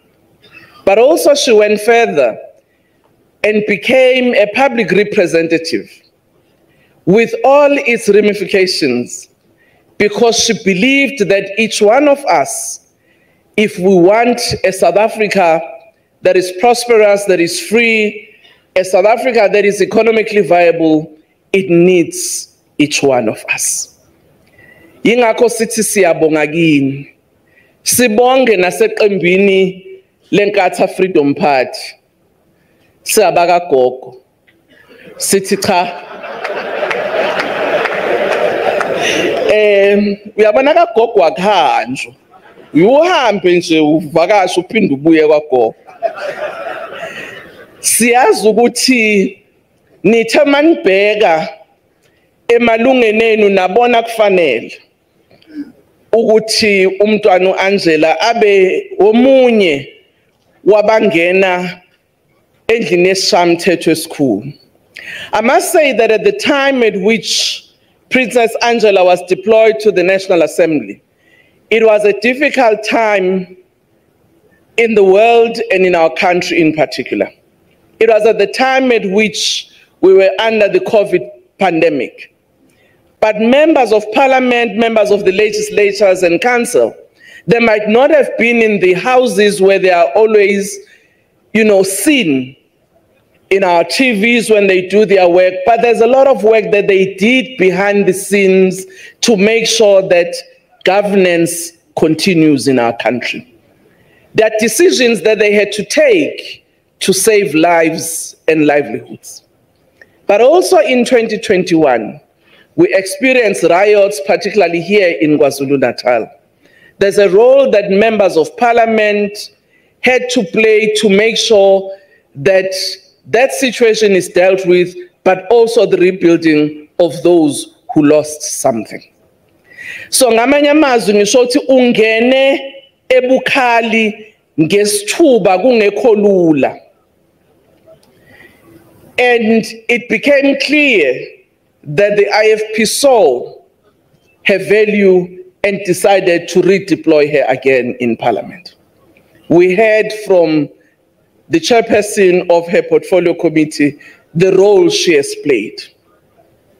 Indeed, the time may look very short from June to now, but if you look at what those members of parliament have done, ensuring that they pass the budget so that the country can actually run, make sure that committees start to deal with scrutinizing the budgets of department, ensuring that they start to do work that impact on society. 4 months may not be enough, but it was a lot in the life of Parliament. And for that, sithi siyanduduza bazukulu boza kwethu. Akulula ngiye ngithi uma sengcwenga uma senami sengifakele isigqoko seqembu ngangiye ngihlekisa umntwana uthula sizwe sakhe sahlangana ngathi hey indlovu ihamba kancane kodwa siyafika lokhu sithi kodwa ke sisuke singcwenga nje ngiye ngithi mina umndeni wakaButhelezi it's a very interesting one in its broadest sense because on one hand banomkhonto nevili osifiso laba esakithi bese oAngela bathi Tasha ngeindlovu kodwa okumnandi ukuthi asikaze siubone lo mndeni ukwebhana. They accept the choices that they've made but also accept that wherever each one have in their political home abayekanga ukuba osokalisa oshele. I so wish that in our country we can find a way in which we work together for the good of our country. Sithi ke sisiphumzile nobhuti uzuzifa ngizokubiza njengenkosi manje. Ngoba nawe ngiyathemba uyathanda nje ukuthi kubizwe njengegama. Inzima lento yokuphatha. So masingahlephulela nje kancane sithi bhuti nawe sis akulula kodwa niphuma emzini okholwayo. Niphuma emzini omaziyo uNkulunkulu. Ukuthi uma isikhathi sinje sifika uyena kufuneka sibambelele kuye. Sikhona sizobhonga emswaneni sikhale kanye nani sinisuli inyembezi kodwa siyazi ukuthi iseyindi indlela enizoyihamba yodwa sesingekho. Pumpkin bashana bo auntie bo malume nonke sitha kwehlanga lingehlanga abantu akwethu kodwa sicela ukuthi uNkulunkulu aniduduze anibophe amanxeba. Siyindlu yesishamthetho sikazwelonke sithi siyabonga ngegalelo usis Angela alenzile hayi kuphela eParliament kodwa elenzela isizwe saseNingizimu Afrika. Siyabonga.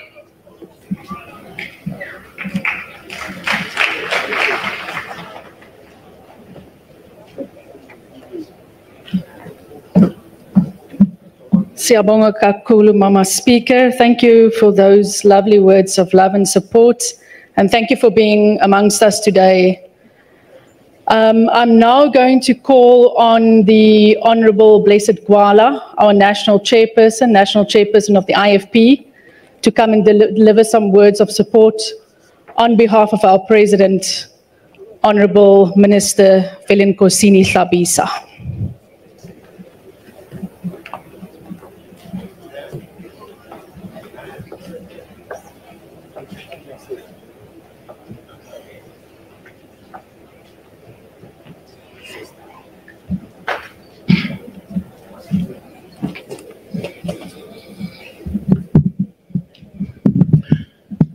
Abaphathi bohlelo Dokotela uNqakalele Buthelezi, umhlonishwa uLizel van der Merwe, bingelele inkosi yakwaButhelezi, umntwana uZuzifa kaMangosuthu, umntwana uPhumzile kaMangosuthu, nomntwana uTutu kaMangosuthu,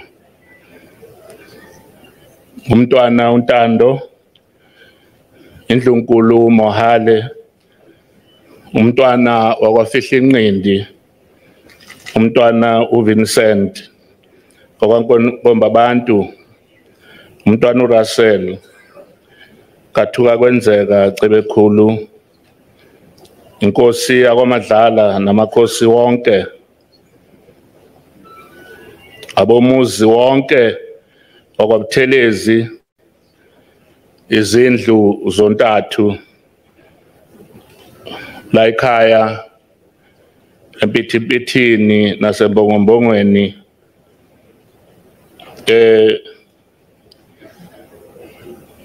indlu nkulu yesilo uMdlokombane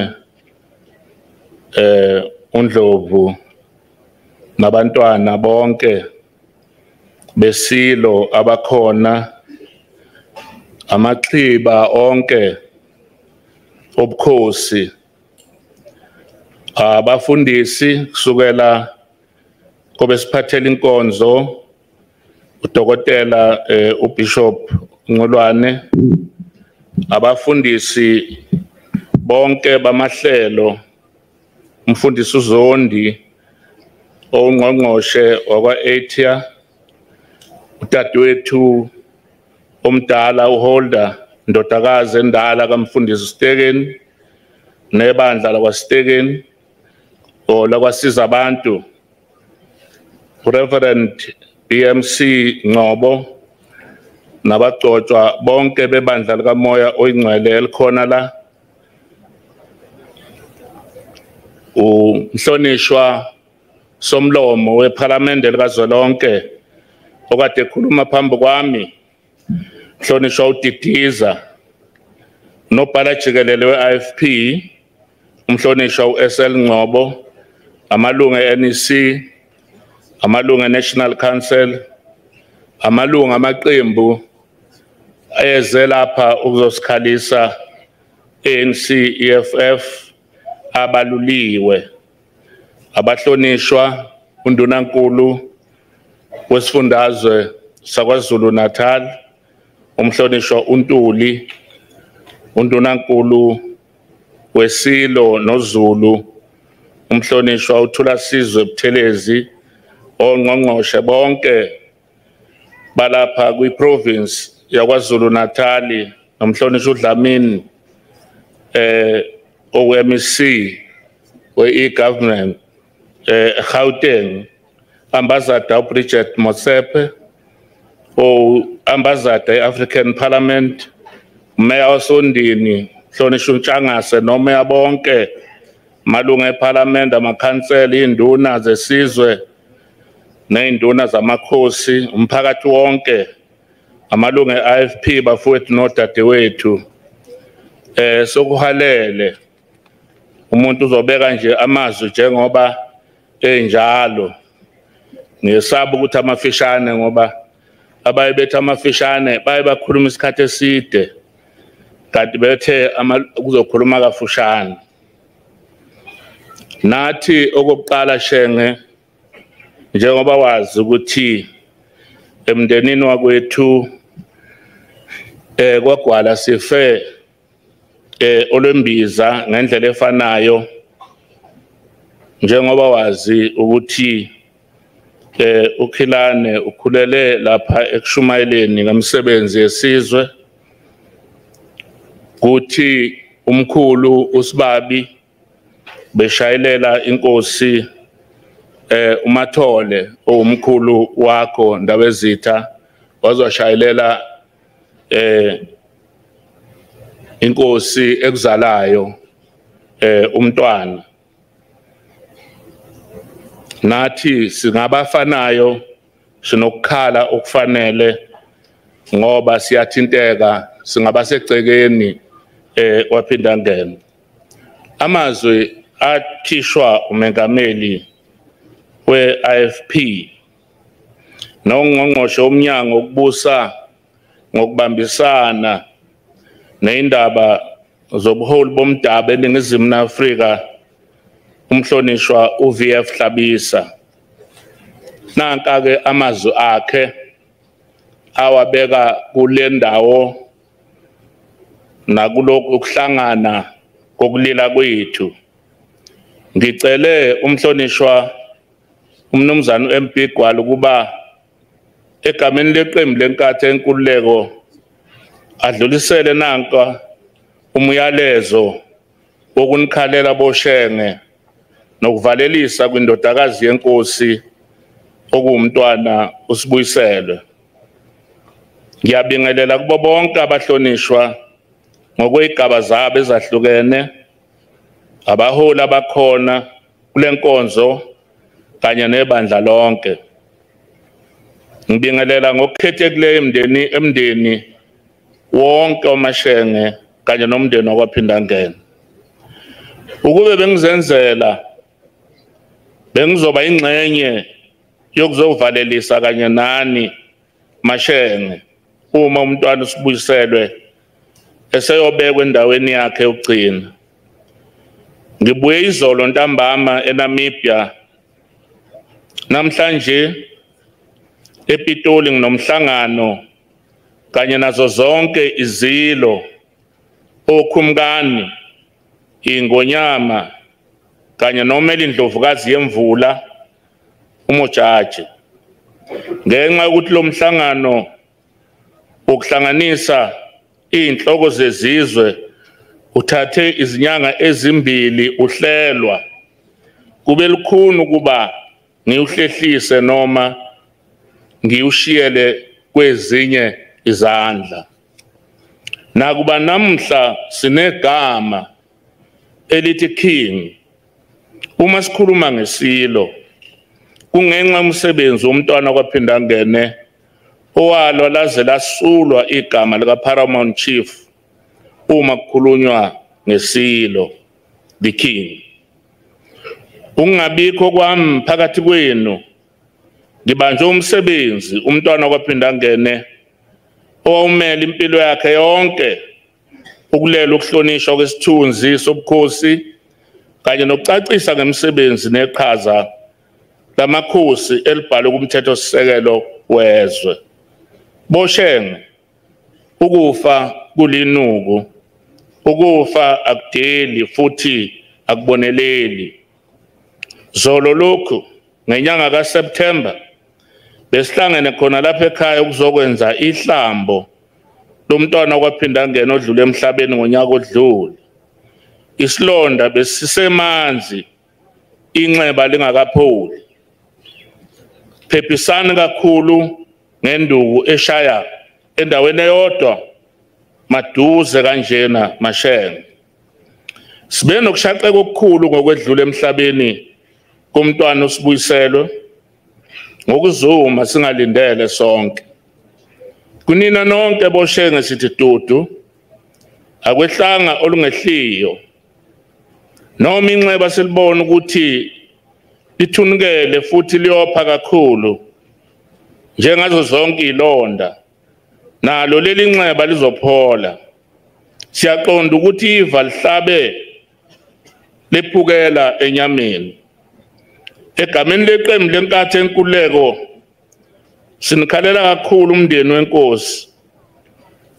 Phephisa kakhulu ndodakazi yami umntwana uNtando oyindodakazi yomntwana uSibuyiselwe. Umama wakho umntwana uSibuyiselwe befana newele lakho nomngani wakho wokuqala.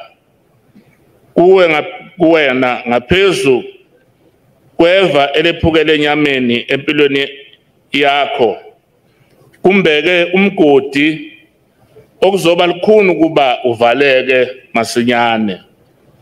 Amazwi ami engiwasho kuwe ndodakazi yami umntwana uNtando athi noma kunjena uNkulunkulu khona uyakuthanda futhi ngeke akufulathele. Yena ungiyise nonina weyintandane nezintindili. Angikhalele umntwana uZuzifa oyinkosi yesizwe sakwaButhelezi kanye nomntwana uPhumzile, umntwana noNdlunkulu uMamzila babezele. Sizokunibiyela ngemkhuleko yethu ukuba uNkulunkulu nesihawu aphakamisa isandla phezu kwenu, anabele imihla eluliwe, anesula inyembezi, aniphe induduzo epheleleyo. Siyazi uma ulahlekelwa othandwe wakho uyufise ukuba sengathi kungavele kuphele yonke into phansi komthunzi welanga nempilo imense. Uma ulahlekelwa othandwe wakho uba nobuhlungu obungelapheki ngomzuzu. Sonke thina esesake salahlekelwa abathandiweyo bethu singofakazi ukuthi iceba lokulahlekelwa othandiweyo wakho ngokuhamba kwesikhathi liyaphola. Kungumkhuleko wethu kuba nakini leli nxeba lelapheke masinyane. Painful as it is, these too shall pass. Sinikhalela sibe sikhalela thina uqobo. Umntwana uSibuyiselwe was a brave woman. The hallmark of her life was when she was the municipal manager of Ulundi municipality. She left indelible mark as the history of good audit outcomes and sustainable service development dates back from her times to date. Princess Sibuyiselwe was also a member of the National Council and a member of the National Assembly. Her passion about the safety of our traditional leaders was amazing. The IFP family lost a member who had passion about the people of South Africa. Death, be not proud. Although Princess Sibuyiselwe is no more today, death did not win. Princess Sibuyiselwe leaves a great legacy behind her name and building on the legacy of her father, the late Prince of Kwapindangen. She will be missed in our meetings of the IFP and activities of Parliament. Egameni lethu sonke siyiqembu lenkatho enkululeko siyathokoza kakhulu emndenini ngethuba enisiboleke lona ngendodakazi yenu. Siyathokoza kumdali ngokusiboleka isidalwa sakhe ukuba siphile phakathi kwethu futhi kanye nathi. Siyathokoza kakhulu kuwe mntwana Sibuyiselwe ngomnikelo nokuyikhandla kwakho ulandela umbono weqembu lenkatho enkululeko okwaba umbono womntwana wakwaPhindangene. Sonke sithi ndlelanhle sondiya, inkonzo yakho ibe yinhle. Sivalelisa kuwe ngengoma kaWilliam T. Goma ethi God be with you till we meet again. Amen. Nkulumo le kamhlonishwa mengameli we-IFP umhlonishwa uVF Hlabisa. Thokoza kakhulu baphathi bohlelo. Sizokulandela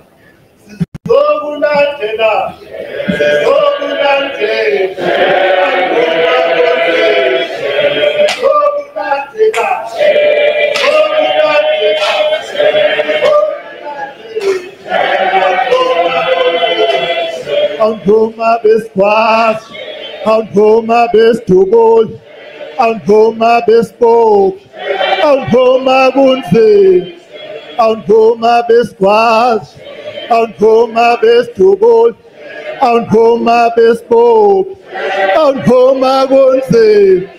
Sizokulandela, sizokulandela, sizokulandela, Angoma bunze. Sizokulandela, sizokulandela, sizokulandela, Angoma bunzi, awunome ngempuka, wonke amagwala, sizokulandela, Angoma bunzi, awunome ngempuka, wonke amagwala, sizokulandela, Angoma bunzi. Sizokulandela, sizokulandela, sizokulandela, Angoma bunzi. Sizokulandela, sizokulandela, sizokulandela, Angoma bunzi.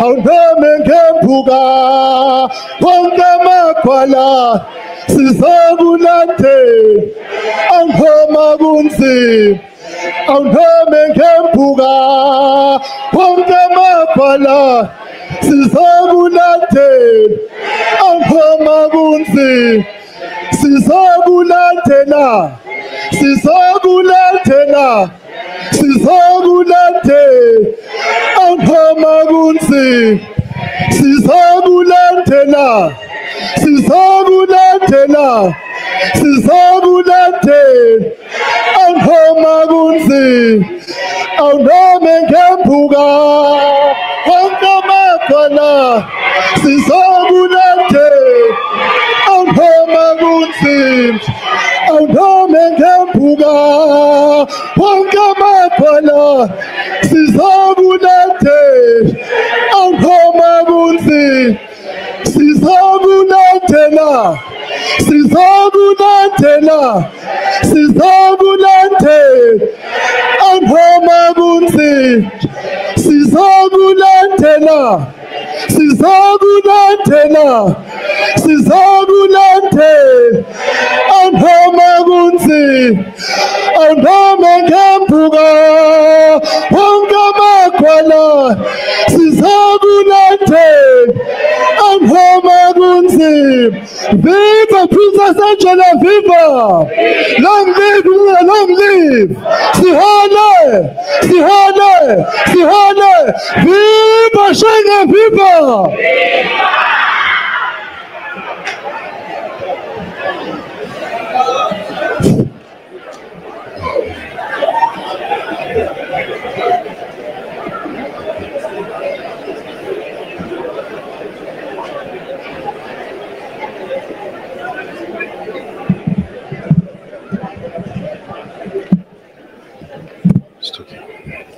Order, order, please. Honorable members, order. Thank you very much. Thank you very much, Deputy Minister. There is a slight change in the program. Please note it. The first one is that Inkosi Buthelezi, Prince Ntutuweze Buthelezi, is now going to speak before Umakeba, umntwana uFilimon Chelendoda Kadinezulu. So please note that. And then the other one is that after the musical item, which is just before the departure for cemetery, we are going to have Pastor Moodley giving us a closing prayer, if he's still here. Yeah, those are the changes that we have now. We'll keep acknowledging people. After that prayer, we are going to have some announcements. Some are relating to traffic so that your cars are safe.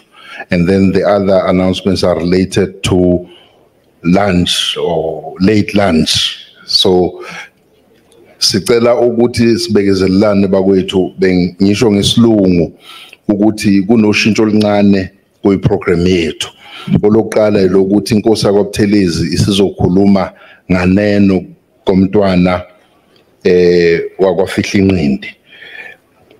And then olunye ushintsho lokuthi sizoba nomfundisi uMudli ozosivalela ngomkhuleko emva kokuba sekubongiwe umnumzana wakwaButhelezi. Lokho esinakho kwamanje besicela ukuthi emva kokuba sekuvalwe ngomthandazo nithi ukuzinza kancane ngoba kunezimemezelo ezidingwenziwa eziphathelene nezimoto ezinye eziphathelene nokokumaya. Ngicabanga ukuthi lokho kumaya impela kuzophoqa ukuthi sizinze ukuze kusheshe kwenzeke. Besicela ke ngalawo mazwi ukuthi siphakame sonke ukuze inkosi yakwaButhelezi sondele izokhuluma ngathi okunguye usingayo omkhulu ngokwesizwe. Sheng Sheng Sheng Ndabezitha. Sathoza kusheng Ndabezitha. Siyathokoza.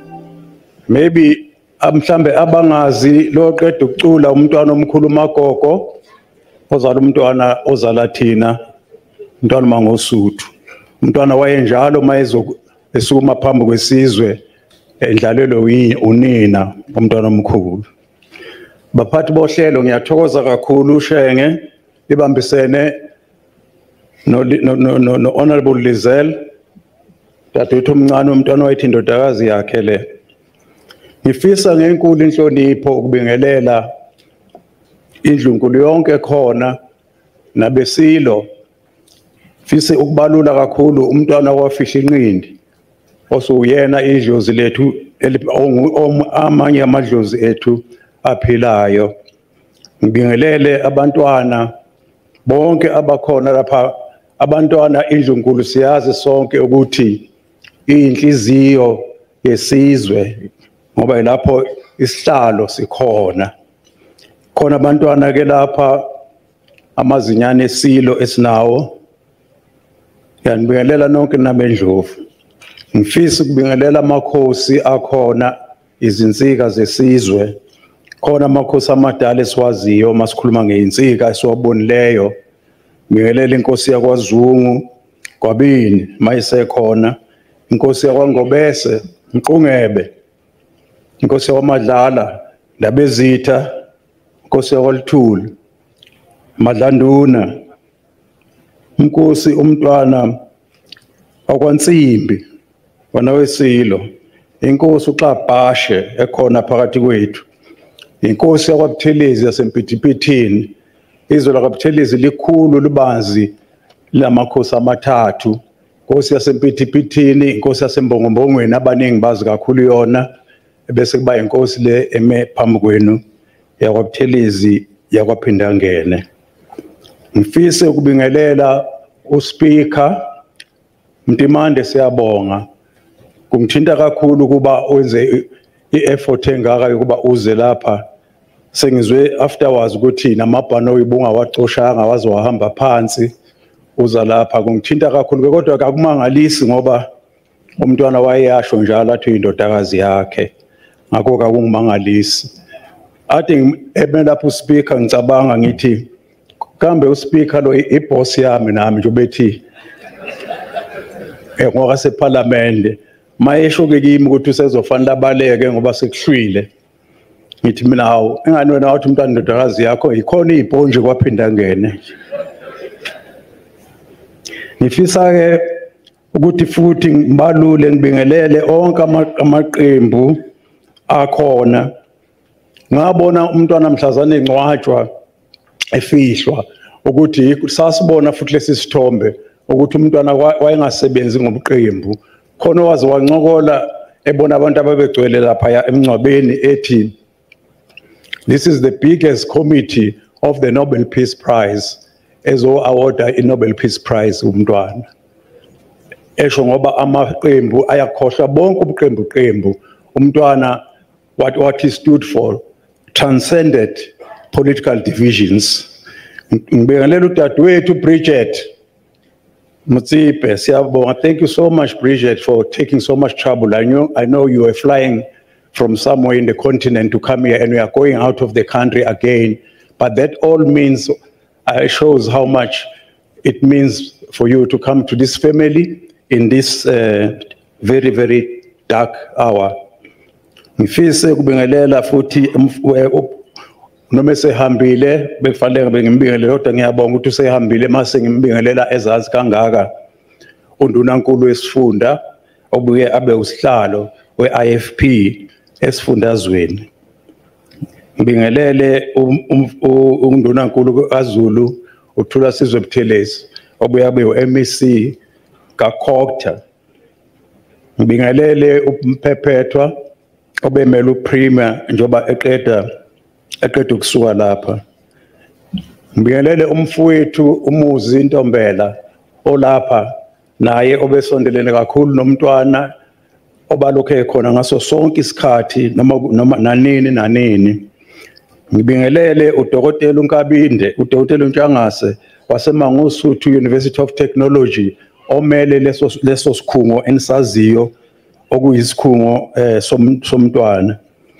Ngibingelele odadewethu nabafowethu bakwaStegen njengoba sekuchaziwe ukuthi umuzi waStegen noma wakwaPhindangene sekaba umzi wodwa lokho kokwenziwa abazali bethu umntwana nomfundisi uStegen.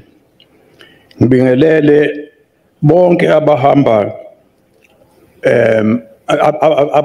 abasikhungethe namhlanje beze nje ngoba bethanda ikhaya lelala ekhaya kanye nomntwana kodwa ngingalenzi nelincane iphutha ngifisa ukubingelela amashenge kakhulukazi lana aphambi kwethu omama laba akukho into eyenzeka lapha kwaButhelezi omama laba bangabi ingxenye yakho futhi babe nezwi khona namashenge isizwe sonke sakwaButhelezi esikhona lapha endlini ngibingelele udadewethu uMafungwase ngimelamayo uphumzile ngibingelele nomkami uNdlunkulu uMamhale olapha nami abazukulu bonke abakhona lapha namhlanje ngithi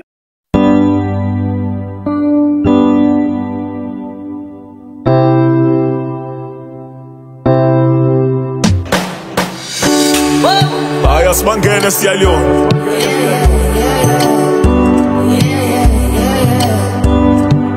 Amapuppets awafani makufezeke lakho ungangibukeli phansi nami ngizoba mnandi makufezeke lami Amapuppets awafani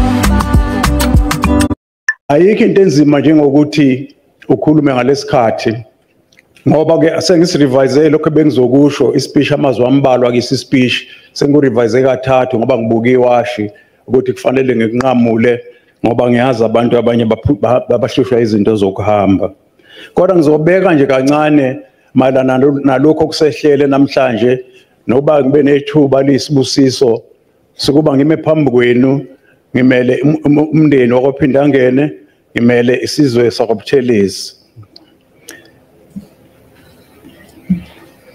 ziningi izindlela umuntu azihambayo kusukela ekuzalweni kwakhe kuze kube sekugcineni ezinye izindlela uziphinda kaningi ezinye izindlela kanye vo ngimi lapha namhlanje ngihamba indlela engakaze ngihambe ngisho indlela yokubhekana nesimo esinje umntwana engizalayo esesandulele ngokuqala kuhamba ingane yakwethu abazali bethu umntwana noNdlunkulu uMamzila sebawelela kwelokuthula nelokudumisa omdala wezinsuku uyena okuyintando yakhe konke okwenzakalayo kanti ngokuqala kufanele ngibeka amazwi ngibonge ukuba khona kwenu ukusiduduza kwenu ukusikhulekela kwenu ukusibeka enkosini nasenyandazuleni emadlozini akwethu nakho konke nisikhuthaza ngakho njengoba namhlanje nifana nengubo kithi kulamakhaza esikuwo okushiya udadewethu ebesimkhonzile simthanda uSibuyiselwe igama likaSibuyiselwe Angela ubebizwa futhi ngoNtsana abaningi bazilelo kukhona abazali bethu ababethi babuyiselwe ngakho njengoba bake bahanjelwa ngodadewethu umntwana usinikwa konke owasishiya ngengozi yemoto namhlanje leli gama silibuka ngomunye umkhanya simbona ebuyiselwe ekhaya lapha kade lapho kungekho khona ubuhlungu akukho lusizi akukho zinyembezi akukho somiso akukho ikhukhula nafu nje eliza nemvula simbona ebuyiselwe ekhaya lokuthula eliqhakaze inkanyezi zothando noxolo yebo usebuyiselwe kumntwana noNdlunkulu abamzala usebuyiselwe inganeni zakwabo umntwana usinikwa konke umntwana unelisa uZulu umntwana uMandisi umntwana ulethu uxolo nomntwana uphuma phesheya mangibala kanjena bakwethu nabesilo kulethu usizi mangicabanga nje banibona namhlanje ukuthi sesisele nje sibabili nodadewethu lo sasizingane ezu8 okusho kungifikizela inyembezi kubili namhlanje mangihleli lapha ya okokuqala kube ukubuka izingane lezi zethu zime ulayini lapho umuqala. Ngicabanga ukuthi lesi simo akuso namhlanje Sibuyiselwe nezinye zazo zikuleso simo sokungabi namzali. Okwesibili okungilethela usizi kube ukubona udadewethu ngobuthaka bakhe ngaqali namhlanje kodwa mangibuka phambi kwami kokubili wangikhumbuza ukuthi isimo sitsheke kangakanani. Okuyikhona kokwenza siluleke lezi izingane esasele abazukulu bomntwana ngaso sonke isikhathi ukuthi abasondele sibafundise ngoba asakwazi ukuthi sikhona kuze kube nini okaNkulunkulu lokho. Yilezo zinto ezingidabukise namhlanje ngafikelwa inyembezi. Udadewethu lo esingaye namhlanje usebenze endaweni eziningi. Kawukho umsebenzi ebengawucabanga ungamfanele, abewucabanga ungamfanele. Ube isibonelo kithi sokuthi kufanele umuntu abe nesibindi, azimisele empilweni, angasho ukuthi kukhona okufanele kwenziwe ngabanye, hayi yena. Wake waqeqesha waba yiphoyisa njengoba sekushiwo, uhambe emhlabeni eselilungu lePhalamende. Ngithi mina igama elichaza udadewethu njengoba kushilo umntimande uSpeaker, it's service. Ngoba yonke imisebenzi yakhe mawuyibuka the common thread was service. Amaphoyisa, umasipala, Parliament, really he just wanted to serve his peace, the communities. Lokho ubekwenza umntwana uSibuyisele ubekwenza ngenhliziyo yakhe yonke futhi ngokuhlonipha okukhulu. Obeqondisa kulabo abasebenza nabo, wakhuliswa esizindeni zenkolo yenhlonipho. Ake ngicaphuna inkosazana uMother Teresa owenkolo yamakatholika, umntwana asisa kuyo sisebancane efisa sincancatheke kwezomoya. Ngiyacaphuna. I am not sure exactly what heaven will be like, but I know that when we die and the time comes for God to judge us, He will not ask, how many good things have you done in your life? Rather, He will ask, how much love did you put into what you did? Close quote. This quotation has come to my mind as we reminisce over what Mtwana did in so many ways to the family, to her child, Ntando, in relation to her work as well. She diligently and confidently held so many positions and would not be intimidated in any way or other. Many of you will remember that there was a time being a child of Prince Mangosuthu Buthelezi automatically condemned and relegated you to a status of being a victim of abuse, verbally and physically. And some of us know this very well, especially when we're at the University of Zululand, when sometimes someone would come in the middle of the night or early hours of the morning, you better go somewhere where you'll be safe because you are going to be ambushed in your bed tonight. And then we will call our father, the car comes small hours of the morning to fetch us. But somehow when you look back, I think those are the things that made us what we are. Anyway, going back to my sister, she was undaunted and lived her life fully without fearing anybody, nor kowtowing for any validation from anyone.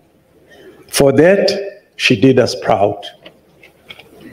Udadewethu Mntwana uSibuyiselwe ube noxhumano olunzulu ngokomoya nomntwana osizalayo imbabazane kamahaqe haqa amadoda emasendeni kwaze kwasengabelela ubuthongo umabhanga walingana abafokazana. Mhlawumbe kwenza ngoba ube nguthunjana.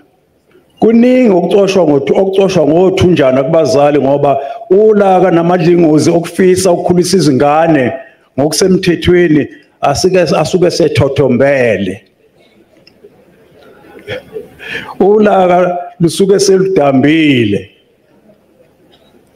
Phezi kwalokho esasicabanga ukuthi ukutotoswa umntwana uSibuyiselwe wakhula wazimela wafuqa lapho kufanele kufuqwe khona watshelana ngezikabhoqo ngoba into ebinkulu kumntwana uSibuyiselwe ubekutshela nje noma ngabe ubani kodwa makufanele akutshele. He was brutally frank and very honest about how he felt.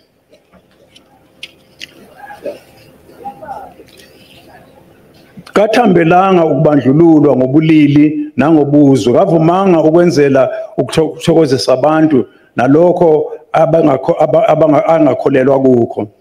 Kakukho ayekwesaba ukuba ngenxa yokubuyena angeze akwenza.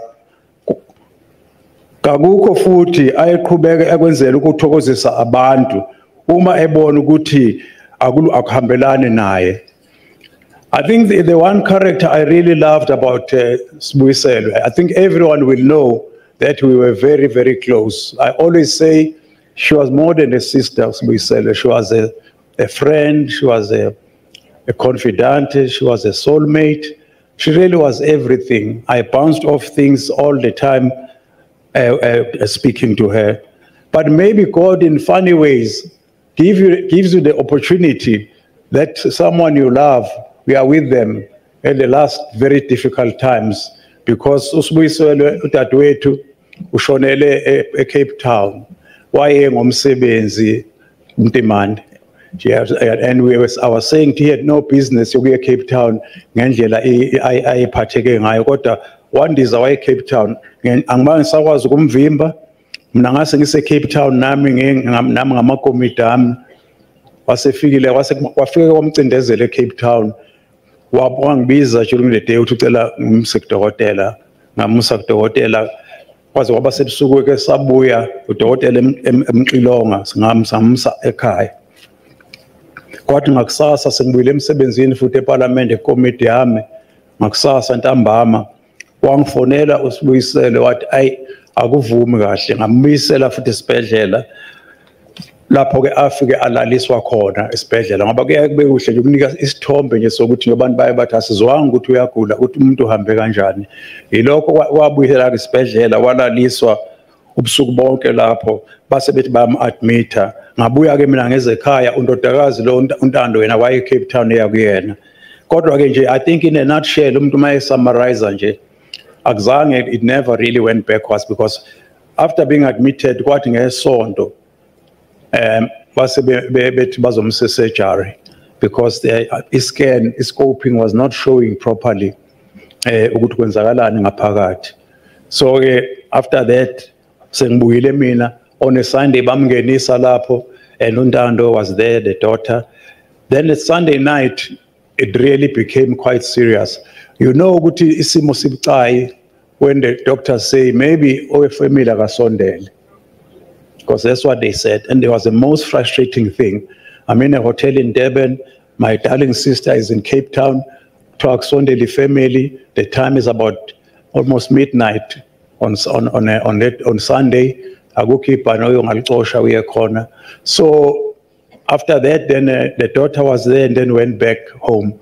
And then she phoned us, Untando, she phoned me. I'm just cutting short because it was quite agonizing, the whole thing, the way it happened, because so Untando, after that said, someone from the family must come closer.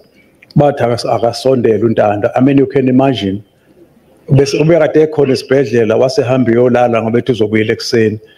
Then I phoned and woke her up to say, you better come to the hospital. So masses waloko nothing ila eThekwini kwabonakala ukuthi most of the time it's very bad news when it was a manch. Then I called another princess also Cape Town owangena ejeni ukuthi ngicela phuthume esibhedlela umntwana owangena ejeni ayoba nendodakazi khona wagijima wavukela elele khona. And then I phoned my son uzakithi ngathi naye ngicela avuke ahamba ye laphana ukuthi angabi yedwa uNtando mayifika esibhedlela when she gets the news. So they were all together then when the news was delivered, and we were told ukuthi we had lost what selisishodele usesishile uSibuyiselwe. In a nutshell, uSibuyiselwe uhambe kanjalo kwafanela ke another painful part which I'm sure a lot of you will relate to fetch the body, flying the body 2 hours away I mean now from Cape Town. And the most difficult part, eyayinzima kakhulu okokuqala nje, ukundiza 2 hours, bawufana no 5 hours. I must confess, I was just weeping all the way to Cape Town. Understandably so, I'm sure any normal person would have. Some Tata, but the difficult time was siyombona emakhazeni Cape Town, ndodakazi wakhe for the first time. What was your identifier, which we did, and Zwagiti joined us. It was a very difficult time. Kwaba nzima kakhulu masiyobona indodakazi yenu mama isithule. Sambuyisa ke seza naye sedlule ekhaya njengokwesiko ukuba sibike ekhaya eThekwini lapho behlala khona eMasgrave ukuthi ke Ndabezitha Shenge awusezukubuya lapha sesikusekhaya. Sedlula ke seza naye ekhaya ke wabekwe ecebo lethu njengoba silapha ke namhlanje. Ngibona ukuthi kokuningi bengizokusho okuphuma enhliziyweni baye bathi uma uphatheke kabi ngomthandayo isithanda sakho ayikho into elapha njengokuthi ukhulume ngaye. So ke ndisinika lelo thuba kwaphinda ngene siyabonga kodwa okusiqeda amandla ngempela asazi singabonga sithini. Abantu nsuku zonke bakhala ngokuthi abanamuntu mangabe insuku sezinzima. Sonke isikhathi kwaphinda ngene, I just find it a bit overwhelming that when times are difficult, so many of you are here. You dropped whatever you were doing and you are here just ubanzostuduza. For that we are very deeply grateful. Siyabonga. Akukho esingakusho ngaphandle ukuthi siyabonga ngokuba nibe nathi lapha ngalesikhathi esinzima kangaka kwaphinda ngene. Osekuseleke sekuyikho ukuthi siduduze izingane lezi lesikhakhulazi ingane yakhe uNtando njobe eshilo ke naye ukuthi senguyise wayeshilo ke vele unina ukuthi uNkulunkulu emthathile sengoba iguardian yakhe ebengizoba yiyo vele ngokwesintu zonke lezi izingane sekuyingane zami. So I'm very proud for that, but I know it's challenging. And I just want to reassure you, I mean, what you said here, Guy, that definitely, I know that you are my responsibility, and I will try and do it the best way I can to look after you, because that's what I have to do. I was just a bit upset when you say, then I was always betraying you.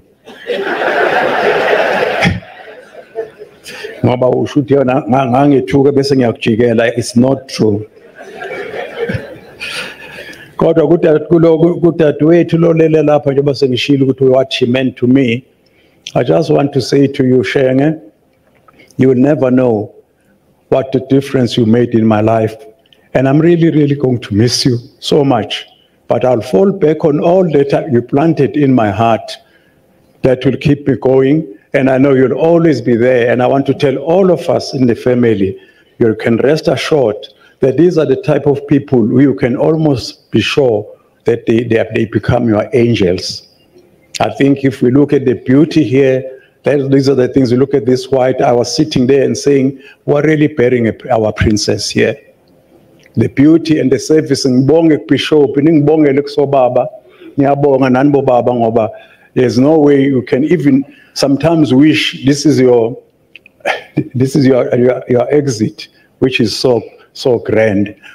Just to share one thing, we always used to say, I think we organized a 90th birthday for him, which was quite extensive in Durban, the Thanksgiving, and there was a traditional one, and then the black tie. You know what he said? He said, every time when I'm sitting, listening to what people say about me, how good I am as a human being, when I close my eyes, I think I'm in the coffin. Those things, they come when you can't hear them. So when I hear the things which were said about my sister here, it just reminded me of that. But I just want to say, more than anything at all, I have the support of the Buthelezi clan, sad as we are, because we are getting obliterated in a family. Only God knows why and what's happening. Kodwa the one thing I want to ask everybody here, as I cut out what I wanted to say, because it's late, I want to ask from the bishop, from the priests, from everybody who's here to please pray for us. That's all. That's the best thing one can ask for. As a family, just like all family have their challenges, we have our own. So please pray for us. We'll also pray for the families that we know. Malawa Mazambala, once again, thank you is too small. I don't know a word, those two words.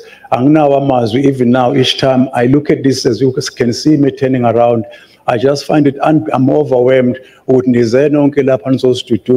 And I think we've made a good job, because I was almost unoperational until today with grief. Sharing. So Alisa.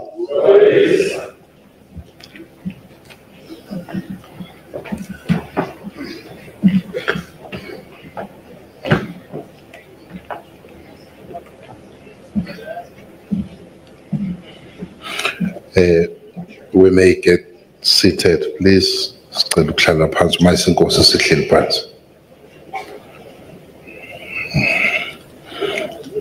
Siyakuthokoza kakhulu enkosini yesizwe ngamazwi okukhuthaza umndeni nabazukulu. Sesocela ke manje ukunazisa ngabanye ababili nje abakhona besingabazisa ngeqaleni. Professor Othi Nxumalo, who worked with Umntwana Phindangene, a very, very long journey, is here. So we acknowledge Prof. And then Dr. Khoza wakhona la undini, ngicabanga ukhona part kwethu. Sesocela ke manje njengoba ngeke ngasho eqaleni, umntwana uFilmon kaTshelendoda kaDinizulu ukuthi asipha amazwi enduduzo ndaba ezethu. Siyathobeka Makeba.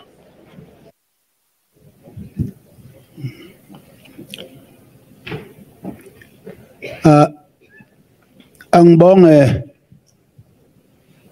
baphathi bohlelo.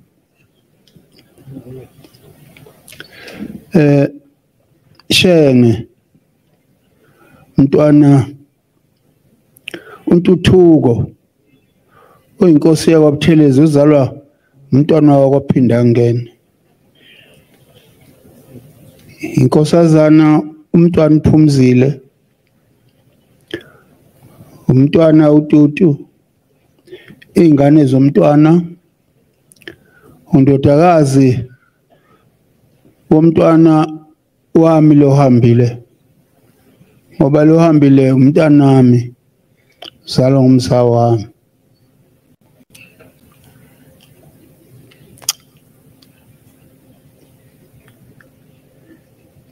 AbakwaMzila lapha kuzalwa khona umntanami lo.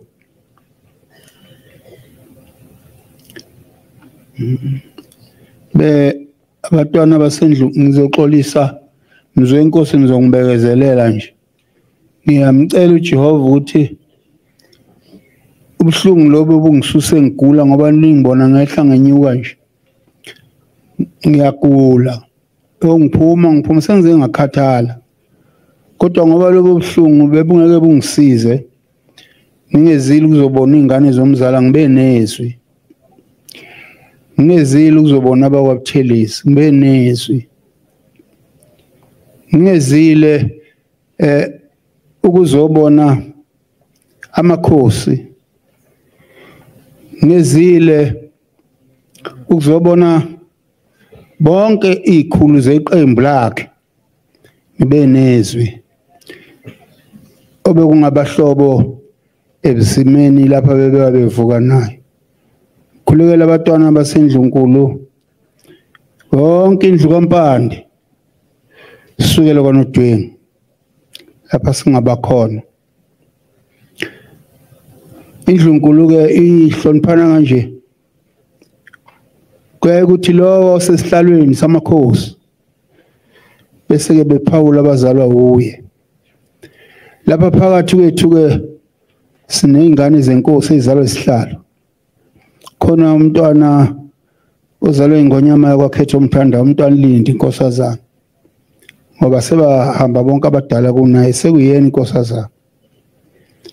Kube indlunkulu uNdlovu kaSililo babizwa kanjalo indlunkulu yengonyama uMdlokombane esinayo lapha yakwaLinda uZulu. Kube ngamazinyane angibaboni angabanye abakhona mabe khona ngibabalile laba engiphakathini kwabo ngabakwakhangela abazalwa eNdlovukazi kaSophuza.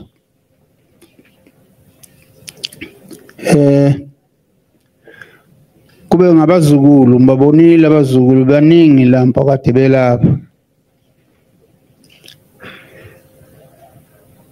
Amakhosi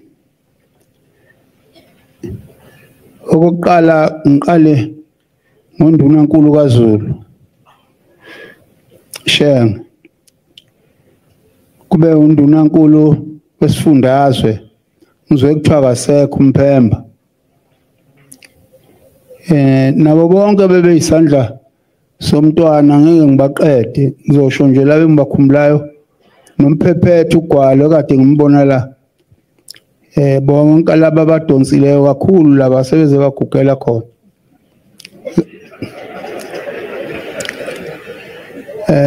Yibo bonke be umfundisi uZondi yibo bonke labo abaphile nomntwana siyabazi. Ngiyathokoza ukuba nginibone ngilapha nje ngizele nina bonke abaphile nomzala. Ngithe inhliziyo yami yophumula mangeke ngakhuluma ngibabona ngengane zakhe. Phephisani ke batwabami ngiqale ngisho njalo ngoba sengiziyama okuningi bengizokusho ngeke ngoba isikhathi sesihambile.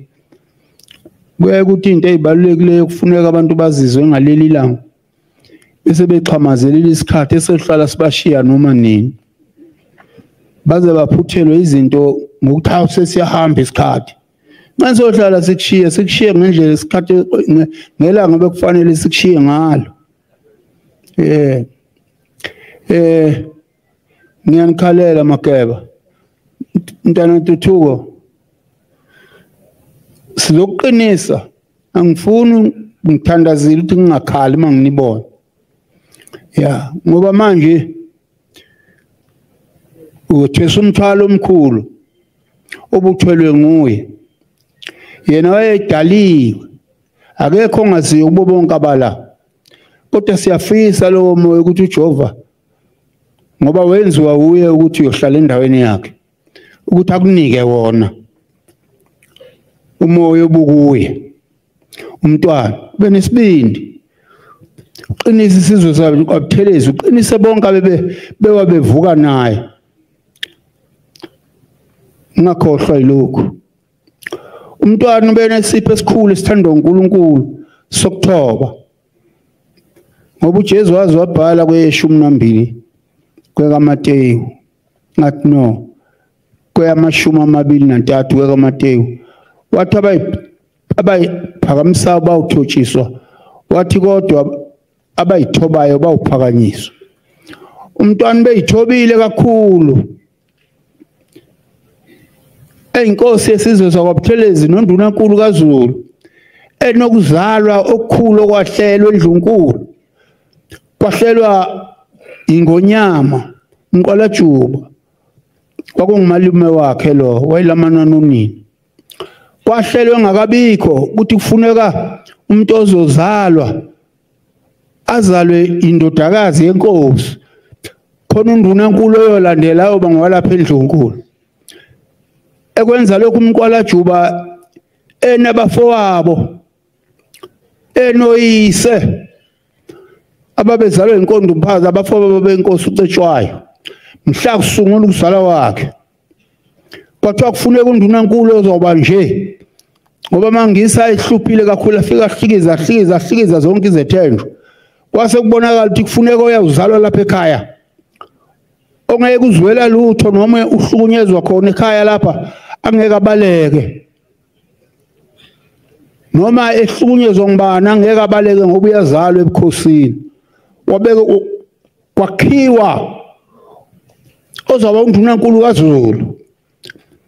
Undunankulu le bekundunankulu ngempela uqobo lwakhe. Bekundunankulu esizwe sakwaZulu. Olwela izinto ezimbili iZulu nginitshela. Ulwela ubukhosi waze wabushiya bunesithunzi. Ubukhosi umntwana uma ngosuthu. Ubukhosi bakwaZulu bebenzile isithunzi njengozala kwakhe. Kuwumhlaba izwe lakwaZulu. Ululele waze wangena enhlabathini. Izinto ezibangwayo namhlanje kubanga izinto ezenziwa nguye njengokuba akhiwa kuvela undunankulu nje. Silele isizwe samaZulu kakhulu. Ephikisana nohulumeni bonke la ebona ukuthi seziyaphambanisa izinto ezingamasiko esizwe sakwaZulu. Ngoba isizwe sakwaZulu sakhiwa uNkulunkulu abekushaka. Amakhosi ohlanga iwona akha isiko lesizwe samaZulu. Akhiwa ngamakhosi ohlanga. uNkulunkulu ewanika ingqondo yokuthi abakhe kanje ukuze bahamba abantu bakaNkulunkulu abaholwa yibo bahambe ngalendlela ayinakufa. Zonke indlela ezamiswa ngamakhosi ohlanga ayikaze zisibulalise isizwe sakwaZulu. Lokho abekulwela umntwana ukuba kungasuswa kalula. Ngoba kwakuyiyona ndlela ifici isizwe sakwaZulu sihamba ngayo. Asizange sibe nokufa, zange sishintshane sibulalane. Emveni kokweqhatha kwaso ngamangisi kuphela kwagcina ukubulalana kwesizwe samaZulu. Undunankulu wazo sekunguye. Akuzange kubekho ukuhlaselana. Sekundunankulu wesizwe samaZulu. Undunankulu lo wesizwe samaZulu ubengakuncenga ukuthanda. Nawe ngikhuluma kuwe Mageba. Ulalele lokho engishoyo. Umntwana okwaphinda ngenokuzalayo ubengakuncenga ukuthandwa ngeqiniso. Cha. Iqiniso bekuyiqiniso. Ngoba bazi ukuthi abantu baphiliswa iqiniso uma ukhuluma manga bazobulalana abantu. Wayekwazi lokho. Futhi ke engikushoyo kuyafakazeleka. Isizwe sakwaZulu sihlanganisile sonke saphesheya kothukela nesanganeno. Esehulumeni wakwaZulu bebephelela lapho ndini amakhosi ale eza lapho ndini. Enzela ubazi ukuthi bayisizwe esinye, isizwe selembe. Ebabuyisela akuzange kubekho ukuxabana phakathi kwesizwe samaZulu. Nababe nezimpi okwakuvamele lapha amangisi ayesesha umthetho ukuthi phesheya kothukela ngelinye babavimbela ukuthi amakhosi awele. Aba ngamakhosi ngesizwe samaZulu ngoba singekho amahlubuko. Balwa baphesheya kothukela bathi bona bangapha. Akuzange kube njalo. Inkosi ucetshwayo ule nje enkandla.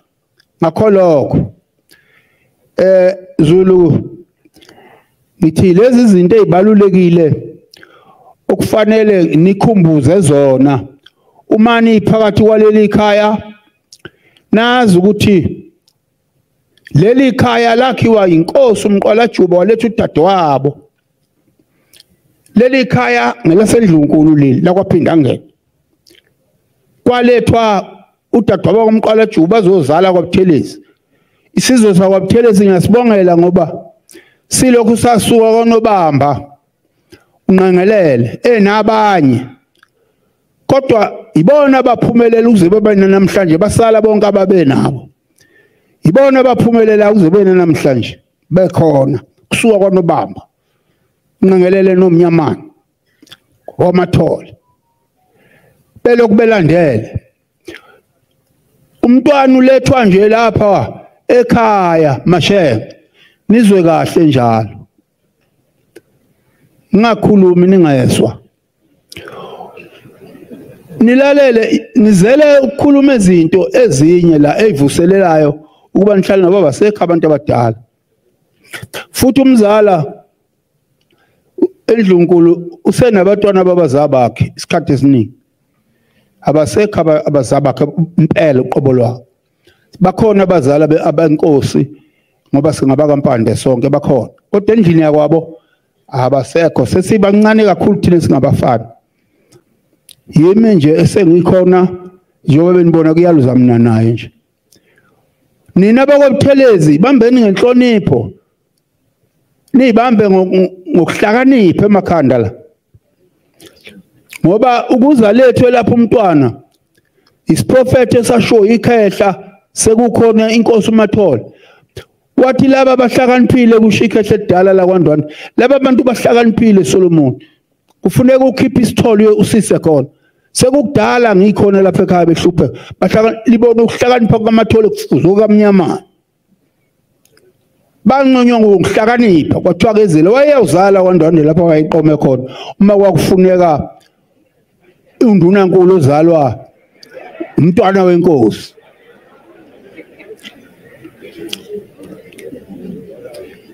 wayezala kwaNdwandwe uma kwakufuneka undunankulu ozalwa umntwana wenkosi kodwa kwakhetha uhlobo okubonakala ukuthi meya lapha kuyaphumeka into efunakalayo esizweni ngakho ke nina mashene mphatheni kahle ke nangumntwana wakhe nimphathe ngokuhlakanipha ningamxabanisi nesizwe sakwaButhelezi ningalokothi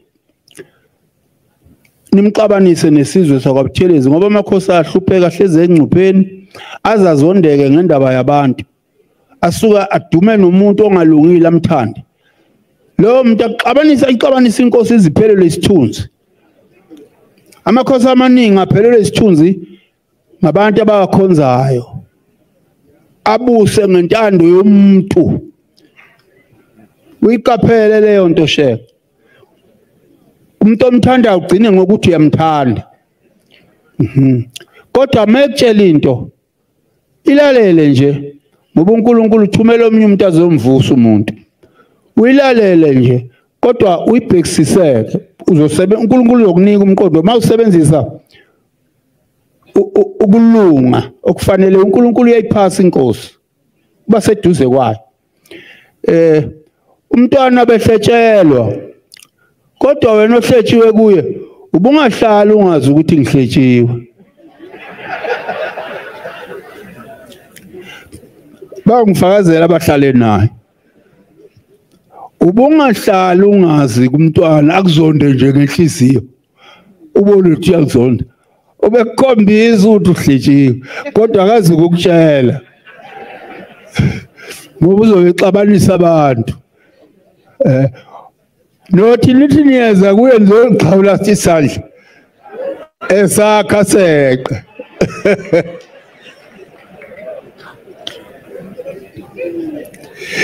awu mntakadade obaba ngayithini indaba yakhe ngeke ngiqede ngayo into zakhe ezinhle abezenzile emhlabeni niyoqhubeka onke amaqembu akhona ngiyathokoza ukuba khona kwawo la ngoba nanjengaleli yalanga efihlwa ayekhona kanti naseParliament sasibona ukuthi igalelo lakhe bayalibona ngoba umntwana noma uphikiswana engamzondi umuntu cha kodwa ngelivuma iqiniso ethi yokujabulisa amanga ethi yokujabulisa ngeke lokho kwenzeke kumabhanga elingani nabufakazana angiyeke ngeke ngiqede ngizwe inkosi inkulu zakhe ngibongile bangibabone bonke ababe naye ngikhulekele abaphathi benkonzo sengicishe ngenza iphutha abaphathi bezwi likaJehova kuyibona abasiqalele lo msebenzi ngiyathokoza kakhulu shame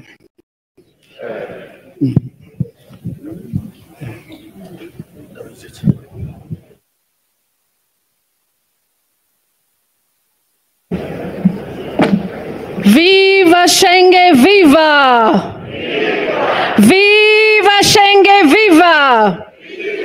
Long live the spirit of Princess Angela, long live! Thank you very much. I'm now going to call Mr. Bongani Buthelezi to do the word of thanks.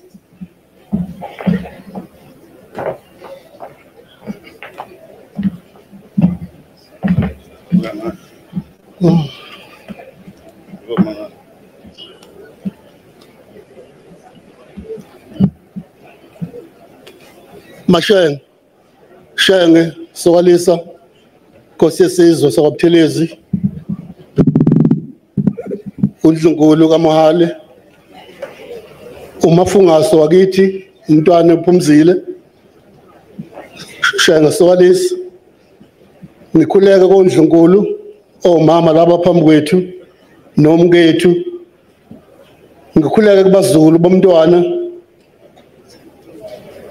abangamadodakazi namadodana ethu, ikakhulukazi uNtando, okuyena odabuke kakhulu kunathi, ngoba siyazi kuyena kuhamba umama, kuhamba umngani, kuhamba umuntu obeyizinto zonke kuyena.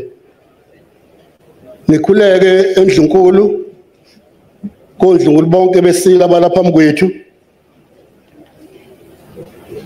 Nikhuleke emazinyaneni esilo. Ngikhuleke umntwana kaFithi Nqindi. Ngikhuleke kumakhosi esizwe alapha phambi kwethu, engabalula inkosi yakwaMadlebe uGwabini Sengwayo, ngibalula inkosi yakwaXhulu uXabhashi, ngibalula inkosi yaseMakhabeleni uDinangwe, ngibalule umntwana waCebekhulu Ndabezitha, ngibalule inkosi yasePhithipithini Shaya Ngisokalisa Nkosi kaMlambo, ngibalule inkosi yaseMathulini, ngibalule inkosi yaseKwaNgobese uMqungebe. Siyathokoza emakhosini esizwe ngoba siyazi nizinsika zobukhosi besizwe. Ngiphinde ngithobeke kuNdunankulu wesifunda uSompisi noma engasekho phakathi kwethu. Ngikhuleke uNdunankulu kwaZulu uShenge Sokalisa. Ngikhuleke kuSomlomo weNational Parliament umama uMsani. Ngikhuleke kumama uBridget Ambassador Motsipe Hadebe. Ngikhuleke koNgqongqoshe bethu ku-national nakoNgqongqoshe bethu ku-provincial ama-MC ngokwekhundla zonke phakathi iminyango abayiphethe namasekelo ongqongqoshe. Ngikhuleke kubaholi beqembu lethu la-FP, yibo bonke abaphethe kuma-PC, abaphethe ku-local, abaphethe yingini, nabayinhliziyo yeqembu abaphethe phansi emaqenjini, phansi egcemeni lapha ama-branch ohlalo, nawo yonke ubuholi babo okuyibona abayinhliziyo yeqembu. Ngiphinde ngithobeke kumndeni osufana nomndeni wethu omkhulu kaStegen, okuyiwona noma sisemanzini sikuphi, siyazi uhlalo nathi njalo.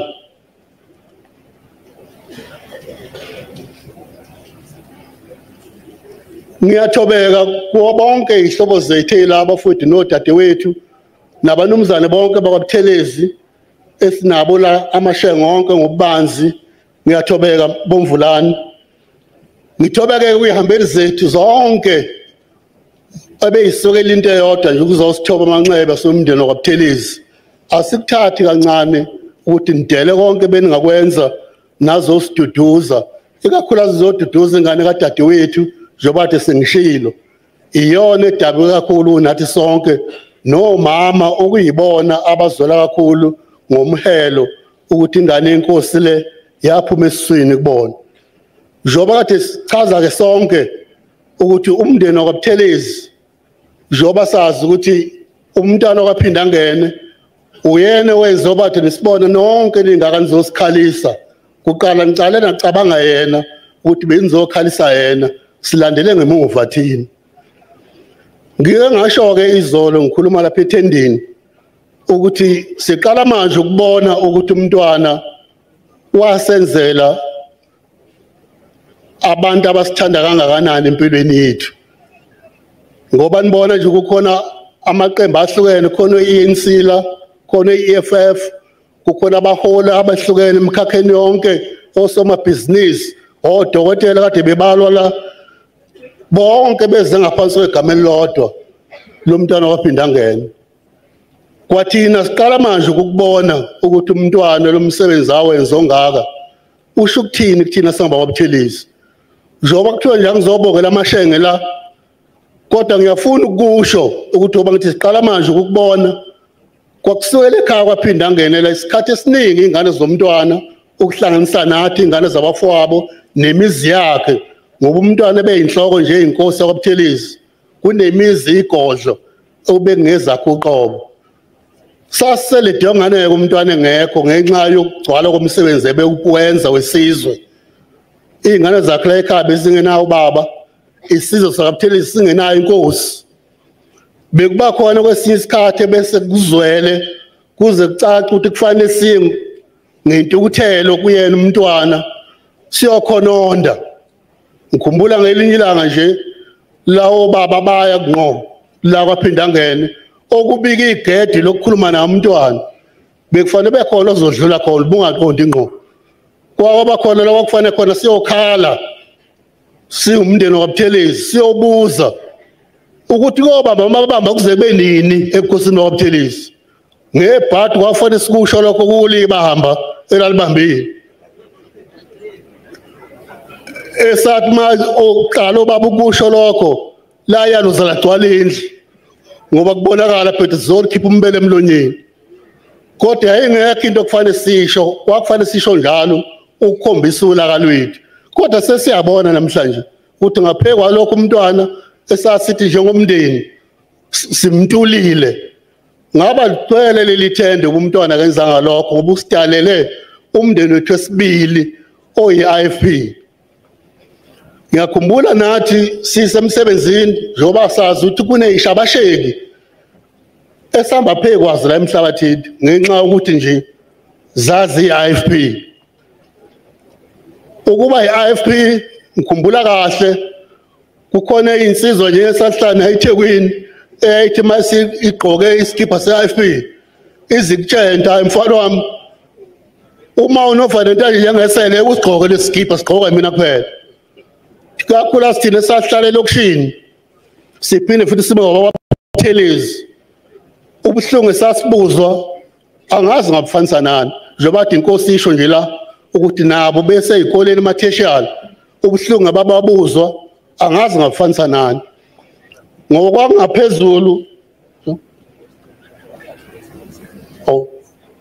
kwakungaphezulu thina abakwaButhelezi kulokho ngoba sasiphethe into embili kodwa uNkulunkulu emkhulu sedlula lapho ngoba nakho la esikhona siyabonga ke kubo bonke kade bezosikhalisa esesikhulekela ukuthi inkosi engathi nganiphephisa niphephe nihambe nize nofika la niyakhona siyazi khona abahamba ngeindiza abasoma province akude sengisinto yodwa uNkulunkulu ukuthi anilonde nize nofika kahle emakhaya ukuba khona weni la sikuthathi kancane kusenze sathobeka siyathokoza shayela so walesi